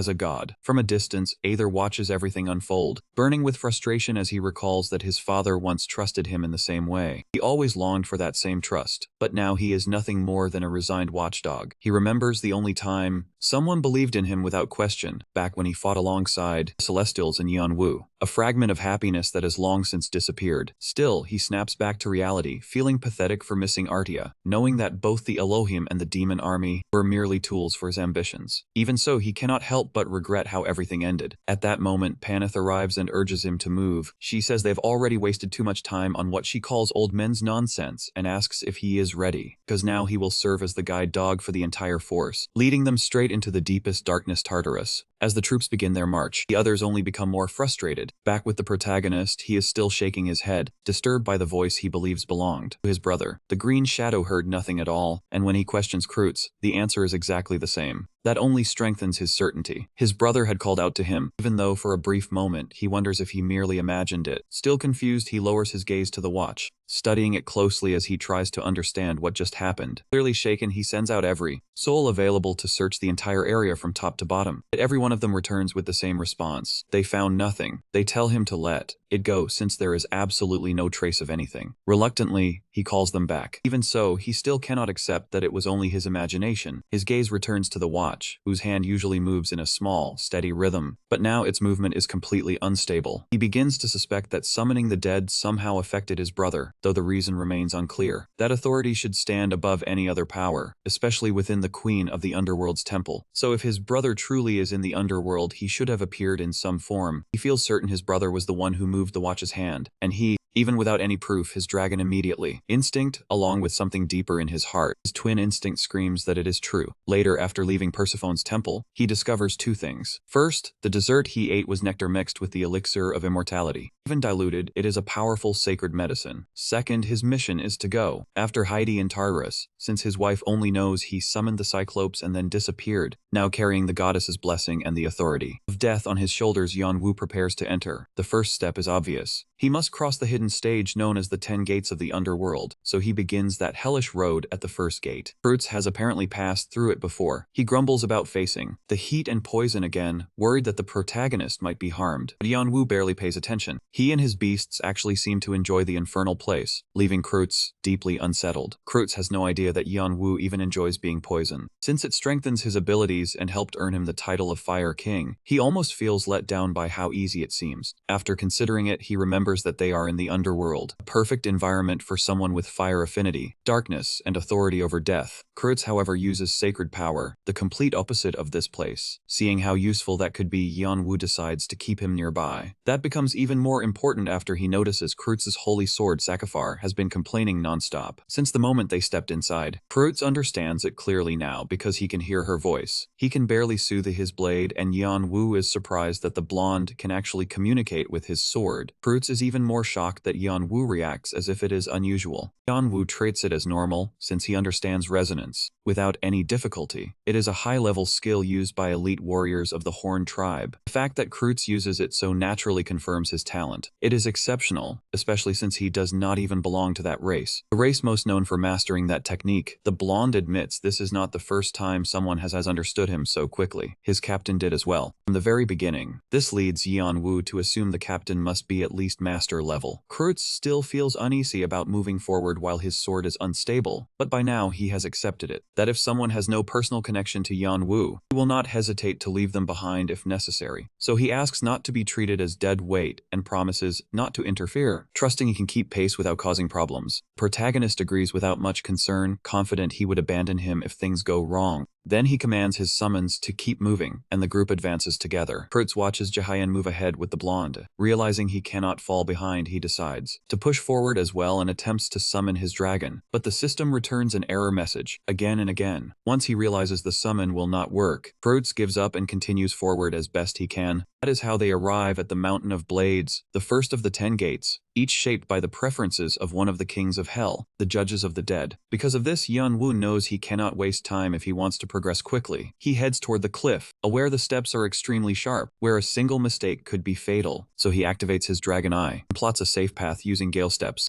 He moves through the blades effortlessly, rushing ahead and leaving the other players behind as they struggle just to stay upright. Seeing his speed, many assume he must be the hoarder and begin to accept it, that he is already close to divine-level existence. This allows him to reach the second gate without difficulty, the Lake of Boiling Fire. Yeon-woo prepares to cross, thinking fire is still preferable to many other dangers. The issue is finding a proper starting point. He considers using his fire wings but knows they will not carry him all the way, and swimming would be far worse. The moment he tires, he would sink and die. Just then, Sito's collar begins to glow, indicating that the authority once held by Lana has transferred to him. It grants him the apostle rank and, as Sea King, control over his offspring. Along with this comes enhanced thinking speed, sharper problem solving, and Tannen's fear, an overwhelming terror that crushes weaker beings. It weakens opponents, and if their will is broken, it drains their life force and allows him to control them. He also gains Water Guide, which lets him manipulate small amounts of water. His new abilities active, the protagonist leaps into the lake and uses his control over water to stabilize his footing. He shapes the water beneath his feet into a protective layer, and he moves forward step by step, walking across the sea of boiling fire. But as he advances, warning signals appear, followed by numerous lava serpents rushing up to attack him. The moment they surface, they sense his overwhelming presence and intent. Fear takes hold, forcing them to retreat with ease. The protagonist realizes that crossing this way will be simple, just slower compared to if Boo had used a flight spell on him. Still, he prefers to save his achievement points for now, so he shifts to testing another ability instead. He fills his body with an energy that spreads fear outward into the creatures dwelling within the lava river. Once the lava beasts are overwhelmed with fear, he takes control and drags them up to the surface, leaving them floating there like lifeless shells, causing the other players to stare in confusion. Using those makeshift platforms, the protagonist hops across and speeds forward. He does wonder what will happen once they recover, though he doubts they will cause major harm. Sometime later, Kreutz arrives, barely able to stand from exhaustion. Though drained, he is relieved to have reached the lava lake again, and assumes the protagonist cannot be too far ahead since this region should not be easy for anyone to cross. Then he notices the large number of dead beasts floating on the surface, and hears the players at the lake constantly complaining about the hoarder. Quickly putting the pieces together, the protagonist has already passed through and caused all of this. Kreutz can only sigh in silence, feeling his body reach its absolute limit. While the protagonist continues moving from gate to gate, he passes each gate with unsettling ease until he enters a swamp filled with deadly poisons. Toxic substances keep seeping into him without pause. Poisons are so severe they even break through his defenses. Yet he refuses to stop because the Cyclopes were last seen here, and that alone pushes him onward. Fortunately, his antidotes are far superior to Atron's, so he will not be consumed, like the others here. The real issue is that the heavy poison interference makes tracking nearly impossible. Even though he wanted to avoid relying on it, he realizes he has no other option, so he decides to wake Boo. Then, in a language no one can understand, Boo begins chanting as magic spreads across the swamp. It draws in forces from every direction, restless spirits and lingering vengeful souls hidden within the area. Yeon-woo hopes their memories will finally reveal the answers he needs. Meanwhile, Kreutz arrives at the toxic swamp, completely exhausted. The area frightens him deeply as many players have literally been melted there. Bodies fused into the ground with blood acid and poison make it look like a living nightmare. Even so, he feels a sudden sense of relief once he realizes he has finally caught up to MC. But MC is surrounded by a massive storm of souls, and the sight immediately erases Kreutz's cheerful greeting. Seeing MC's intense focus, Kreutz understands this is no longer just pursuit, but something personal. He truly wants to learn who MC is, so he decides to wait patiently. While doing so, he quietly apologizes to Sakafar, since he needs to borrow that power to survive the swamp by activating a divine shield that blocks the toxic miasma. Meanwhile, Yeon-woo is overwhelmed by the countless spirits Boo summoned from the swamp. There are tens of thousands of them, each demanding their tragic story be heard, turning everything into chaos. He has no idea how to identify the correct one among so many souls, especially since their power levels are nearly identical, proving they all endured that hellish path. In the end, he must rely on luck while checking them one by one, using temporal distortion to prevent the process from taking too long. He begins questioning spirit after spirit until he finally finds the one he needs, a soul glowing bright green. Hermes and Athena observe closely, confirming his choice, and he immediately channels part of his will into it. That synchronization connects both souls and triggers a memory playback. The scene changes. He sees three brothers running across a lake of fire, pursued by an unseen force, with the eldest leading them. He tells them not to stop until they reach Tartarus. He is also carrying a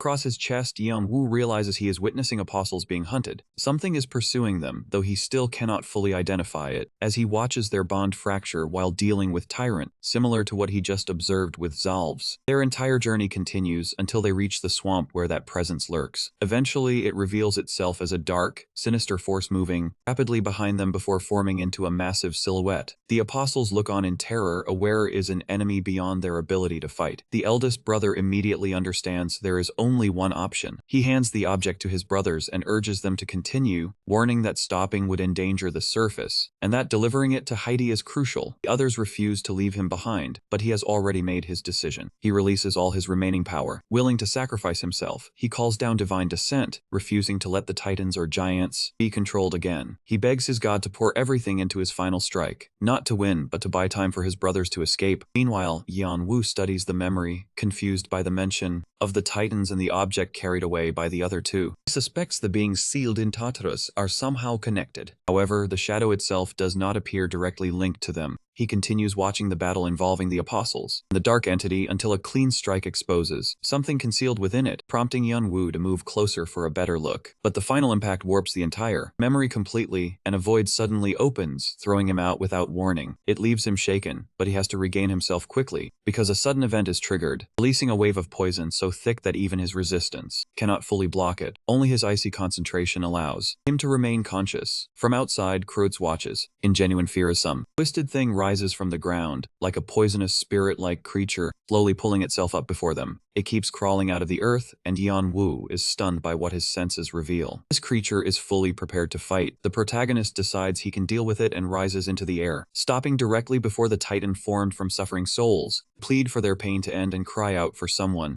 to rescue them, proving this is the same thing that had chased the apostles. It is a formless mass of spirits forced together. It seethes with hatred and poison, while the toxic aura around it is so dense it nearly scorches his throat. It is powerful enough to challenge his abilities, but that is not even the worst of it. More are beginning to rise. Yeonwoo suspects these anomalies may be exactly what Hades is looking for, but he has no time to think, because the giant creature has now fully formed, and launches the first punch. He evades it at the last moment and draws his weapon. The battle becomes destructive almost immediately. Before long, Yeonwoo is left exhausted, standing in a crater, struggling to rise after the latest heavy blow and admitting just how tough this monster is. He barely gets back on his feet before he must jump away from another attack. Then he activates Declaration of Domain along with everything else he can still use before another enormous punch. Punch makes the entire area tremble. He blocks as well as he can, but the shockwave rips apart the ground around them. Then he summons his spirits, and one of them, furious to see its great master push this far, opens a portal. From within emerges a skeletal hand that slams into the titan's face and sends it crashing down into a ravine. The relief is short-lived, as more begin climbing up from beneath the ground. So Yeonwoo releases Hanryong and Shannon. Nemesis, Yeonwoo, and the rest of them stand prepared for full-scale war. He admits they were not nearly this powerful before, but now his allies have grown strong enough to challenge the titans. Then a memory from the old Cyclops apostle surfaces. The old man lies collapsed on the ground, badly wounded and stripped of divine power. He faces the titan of grieving souls. Yeonwoo realizes this is the spirit's final memory. It is also the moment the apostle died, so he pulls him from the underworld, where the apostle appears as a soul tied to that realm. He is utterly bewildered, unable to understand how he is here after clearly dying. Yeonwoo is surprised that even after so much time, the apostle's memories remain intact. Unfortunately, he must handle another matter first, so he turns his attention back to the titan battle. Watching the fight from above, he admits the dark titans are not strong enough to defeat him, but they are delaying him. The longer it continues, the more it becomes a test of endurance, and if something stronger waits past the next gate, he will be finished, so he chooses to end the fight immediately by finding a way to deliver one decisive strike. Just then his shackles start trembling together, as though trying to remind him of something forgotten. The problem is he cannot recall what it is, as he considers what can be used in this gate of death. Seto's necklace activates as well. It shows him a resonance with the depths, and he realizes there was never any need to fight at all. He is about to attempt something that could ruin his mind if it fails, but even so he accepts the risk and spreads his will outward like an aura across the entire area. The shadows begin slowing the titans, while the spirits assume their master has another strategy. We watch as an essence starts suppressing the titans, weakening them enough for him to attempt control. Then he shuts his eyes and enters their minds, but the backlash strikes immediately. The vengeful souls surge into him, overwhelming and crushing his senses until, for a moment, he loses loses control. He feels them nearly erase his mind, but by staying calm, he manages to steady himself again and decides to handle them like any other soul. He breaks them down by applying even greater pressure. His power crashes against that endless sea of tormented souls, and the collision becomes a tremendous spectacle that Kreutz watches from afar, unable to believe anyone could contain so much power without falling apart. Then Yanwu activates Soul Collector and begins absorbing an enormous number of souls, directly absorbed into his collection, increasing his energy to keep the remaining ones contained. However, the ghost level becomes too intense and starts slipping out of control, forcing him to release Nemesis. Nemesis appears imposing but confused as to why his master wants to control something that has not even been killed. Still, he assists by putting the creature into a deep sleep. Taking advantage of the opening, Yan Wu gathers all his power and releases it, pushing the entity into the abyss. Gradually, the souls submit until complete suppression is finally achieved. Kreutz clearly witnesses everything. He simply cannot believe what he has just seen. Later, Yan Wu inspects his collection and finds it now contains over 100 souls. He is surprised, as he should not have capacity for that many. He assumes he is using the extra space within the void, and is genuinely pleased to obtain such high-grade spirits. Nemesis interrupts him, telling him to stop playing around since he is the one carrying all those ghosts inside the void. The MC replies that this is how he charges rent for the Philosopher's Stone. The dragon also complains. Since he is not the only occupant, he argues that Yan Wu cannot realistically charge him rent like a child. That response is enough to silence the dragon's complaints, though Yan Wu quietly considers rewarding him later for taking good care of Little Phoenix. With the chaos settled, he returns to the Apostle of Brontes, who is still deeply shaken. Shaken after witnessing a mortal wield such overwhelming power. Noticing his reaction, the protagonist worries the man may lose coherence before providing any useful answers. So he directly asks whether he is still linked to the Cyclops, and if he knows Heidi's whereabouts. The ghost becomes agitated as soon as he realizes Yan Wu already knows that much. The MC explains he is acting under Persephone's request, understanding the spirit has no time for lengthy explanations. The Apostle, seeing his state and realizing he is dealing with a messenger, decides to speak honestly. Says he and his god have been waiting for centuries, exactly as the prophecy foretold, one that apparently predicted Yan Wu's arrival. Still, with so little time left, he prefers to send him directly onward to the Cyclops. With that, he begins to glow and forces a divine descent. Divine being opens a massive gate, burning away the last remnants of his soul. On the other side stands Brontes, the eldest Cyclops' brother, appearing as though he has been bound there for ages. He has been slowly draining his own divinity, while waiting for someone capable of taking over his duty. A simple task on paper, ordered by Heidi, to carry something known as the Flame to Tartarus. That box once sealed away the Dark Titans, and it is the reason Brontes had to sacrifice himself and remain imprisoned there. Yan Wu cannot hide his shock when he realizes the flame they carried is the same object he knows as the Soul Stone. Brontes, however, only calls it the flame, the primordial flame. Name strikes Yan Wu, but Brontes barely reacts, simply saying Heidi needed it urgently at the time, so they delivered it. That makes Yan Wu interrupt him and explain what the primordial flame truly is. It is what he knows as the Lucille Stone, now in Viera Dune's possession. Before that, it belonged to his brother, and even earlier, the Cyclopes were tasked with transporting it. But they disappeared along the way, suggesting the other brothers may have failed, and somehow Jing Wu obtained it, only to lose it again later. Still, this does not align with what Yan Wu read in the diaries, leading him to suspect there may be another Lucille Stone. Seeing that the protagonist is not going to explain further, Brontes quickly begins recounting the full story. In the beginning, a sacred flame was guarded by Lucille inside the lighthouse. Yet Lucille was drawn to a forbidden desire, and in pursuing it, he consumed the flame itself. This elevated him to a godlike existence and gave birth to Lucifer. Both gods and demons were enraged and quickly captured him. As punishment, they tore away his wings, since what he consumed was the origin of all legends of immortality, something never meant to be possessed. Even so, Lucifer refused to return the flame and was cast into the underworld. There, his soul broke apart into countless fragments. Those fragments became soul stones, remnants of the primordial flame. That is why the flame carried by the Cyclopes represented purity, one of the 5 lost fragments. And apparently there are 14 in total. They originated from Lucifer's descendants, who gave rise to both light and darkness, forming the 7 virtues and 7 sins. At this point, Yan Wu finally understands. There is not a single stone but many, and even one was enough for Viera Dune to ascend by consuming it, and rise to the heavens. Collecting all of them would grant unimaginable power, but before MC can think further, Brontes asks why he is so interested when he already possesses one of the stones. That question shocks him. Yanwu does not understand until the Cyclops points toward his pocket, where his brother's watch is kept. It turns out the watch is actually a Lucille stone. Brontes is impressed by its craftsmanship, calling it superior to almost anything he has seen, though it remains inactive. He demands an explanation, but Brontes is already exhausted. Drained and nearing his end, he prefers to fade away rather than continue speaking. With no other option, the protagonist listens to everything. Brontes explains that Heidi ordered them to deliver it to Tartarus, warning that a great darkness was approaching. As a craftsman, he never knew the full truth, but he understood the essentials. The giants and titans imprisoned in Tartarus were close to breaking free. Yanwu realizes they forged something using the stone to stop it. Brontes confirms this, but the spectral titans still found them. The rest is already known to MC, but he remains confused, sensing a betrayal may have occurred. Something tied to Heidi's faction, though what troubles him more is Brontes. He is fading rapidly, almost peacefully, as if satisfied that his final duty is complete, though he still regrets failing to protect his brothers as the eldest. Yanwu understands that emotion well. That regret is strong enough to bind his soul, and Yanwu cannot allow Brontes to disappear yet. Too many questions remain unanswered, so he offers him a chance to reunite with his brothers in Heidi and pursue revenge. Brontes may have cared once, but so little remains of him that it hardly seems meaningful anymore. Even so, the protagonist extends his hand and proposes a soul contract, aware that, as Brahms said, once transcendent beings die, they can be bound like any other soul. Brontes, nearly gone, stares at the descendant in disbelief, before ultimately accepting Yanwu's contract. Just like that, Brontes the Cyclops becomes his subordinate. His form stabilizes again, though he clearly resents having been bound by a mortal in a moment of weakness.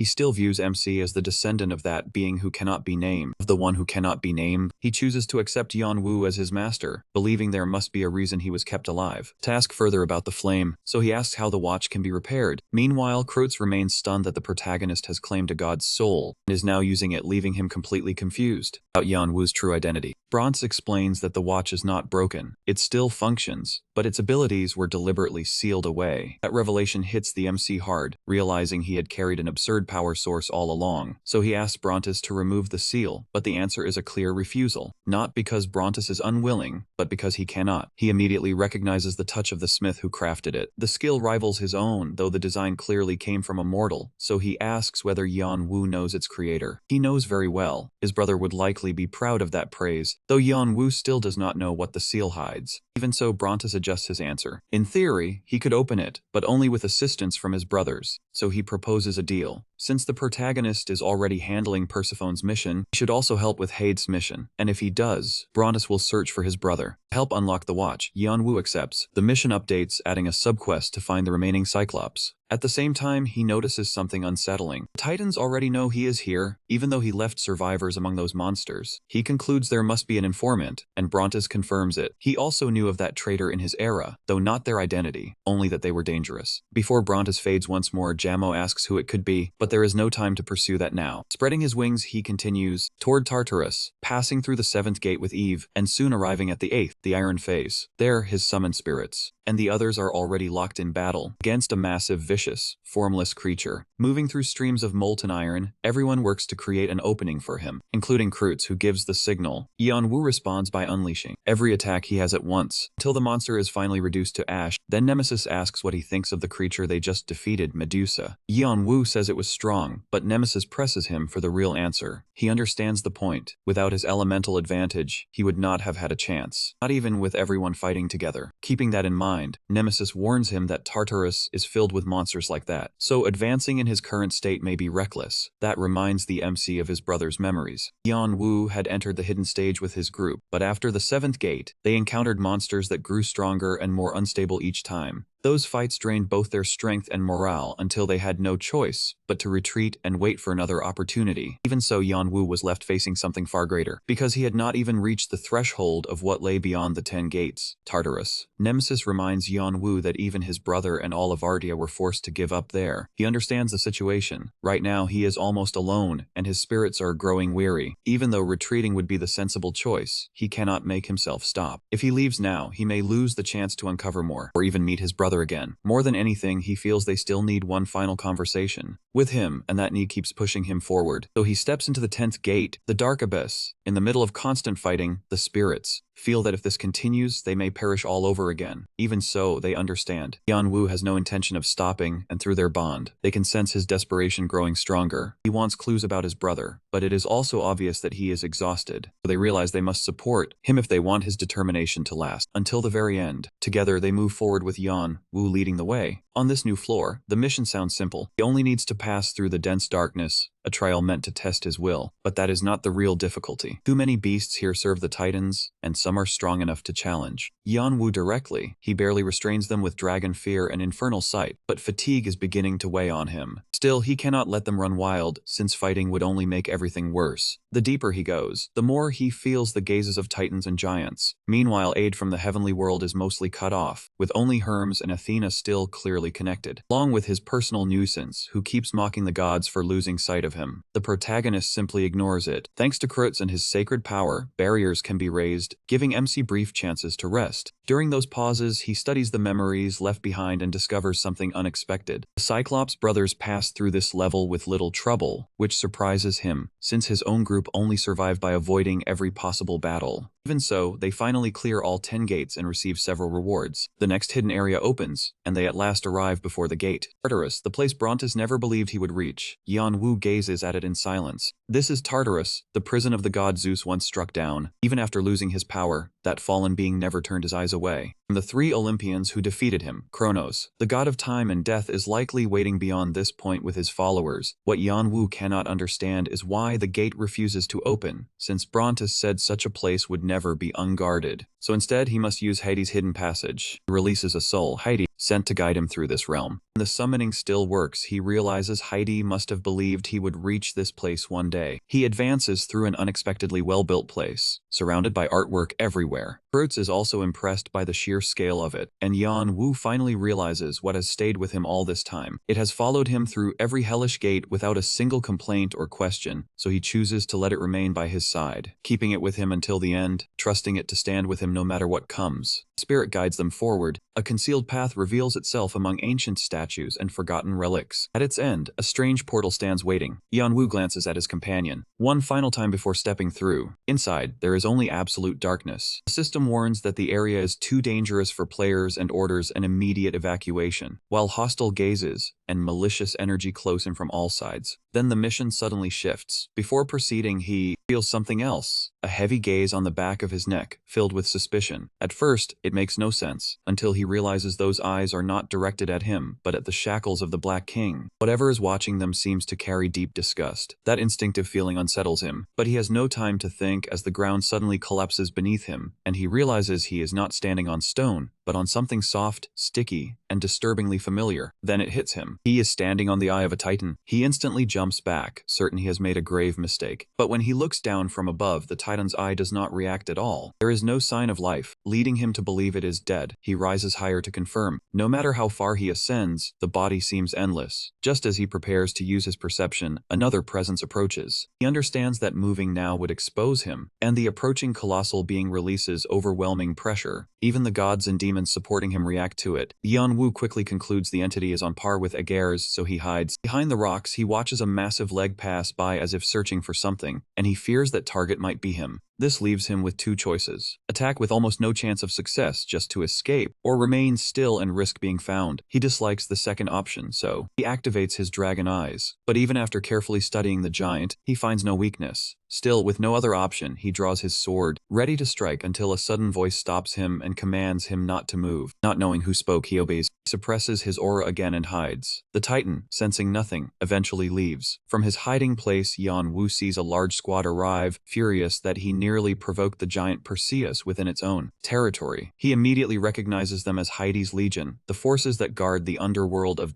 Pluto. Every member carries divine power, constantly battling titans, giants, and Tartarus without rest.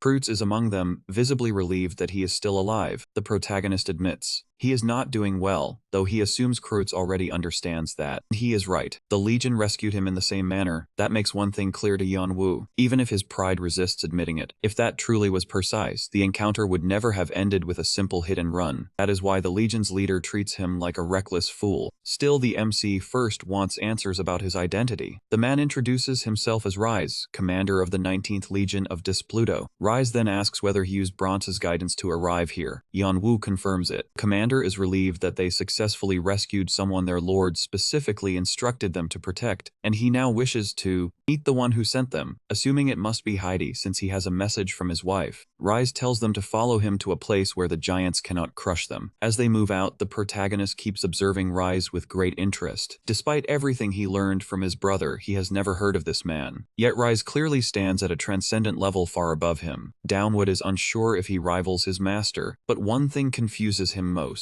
Even after reaching such heights, Rise has still not become a god. So what is preventing him from crossing that final threshold? Rise begins to feel uncomfortable under MC's steady gaze, though he tries to act as if he doesn't notice it. The commander grows more irritated and openly states he cannot stand players. Yanwu understands the reason, and Rise makes no effort to conceal his feelings. In his eyes, players storm holy war zones like convenient farming grounds, then leave after clearing a single hidden stage. Rise believes this battlefield is something even the gods should respect, not just a place to grab rewards and leave. So he assumes Yanwu will be just another one wasting the 10-man team sent to locate him. At least Rise acknowledges the protagonist has useful information about the Cyclopes and Persephone. Yanwu takes it as a warning and deduces from Rise's temper that the war situation is deteriorating. Even so, they continue forward until Rise suddenly halts. Everyone freezes as Persephone appears before them, almost as if excited to encounter them. Rise orders the others to retreat while he stays behind to delay the giant. Clash is about to erupt, and Yanwu is no longer just a spectator. With all divine and demonic authorities blocked, only Dragon Awakening remains. He hopes that with Ignis, Wave and his spirits might help him survive. But before the fight begins, massive bolts of lightning suddenly strike down from above with tremendous force. They slam into the giant's face, blinding him for a brief moment. Yanwu watches in confusion. He assumes it must be a god, and with lightning involved, Zeus is the most likely candidate. The one who appears is actually Heidi. The eldest of Zeus' brothers descends into these depths because of the ongoing war. The king of the underworld can unleash devastating power with a single sword strike. One swing of his blade tears through the giant's arms with overwhelming force, leaving the giant screaming in agony. Yanwu is momentarily frozen under Heidi's oppressive presence. Still, he keeps his composure long enough to realize that even against the giant, he would need to push his dragon eyes to their absolute limit to find even a single weak point, yet Heidi shows no openings whatsoever. At that moment, Hermes sends him a message. He says he is a huge admirer of his uncle's warrior side, just like ours and Hercules. Athena also sends a message, telling Yanwu to ignore her maze. Still, seeing Heidi command the sky with such overwhelming presence makes it clear why he commands such respect. Even in this world, Perseus still dares to challenge him. To Heidi, that is nothing but an insult from a weak giant who only grew by feeding on Kronos' corpse. So he decides to crush that pride in the most direct way possible, moving so fast it is nearly impossible to follow. Carves a massive wound across the giant's side. From that wound, the power Perseus stole from the Titan begins to drain away, and a dark energy emerges, something Yanwu cannot understand. He suspects it may be the same force that allowed Kronos to tear through Tartarus, yet it feels oddly familiar, much like the cry, warped by the Black King's suffering. Confused, Yanwu watches as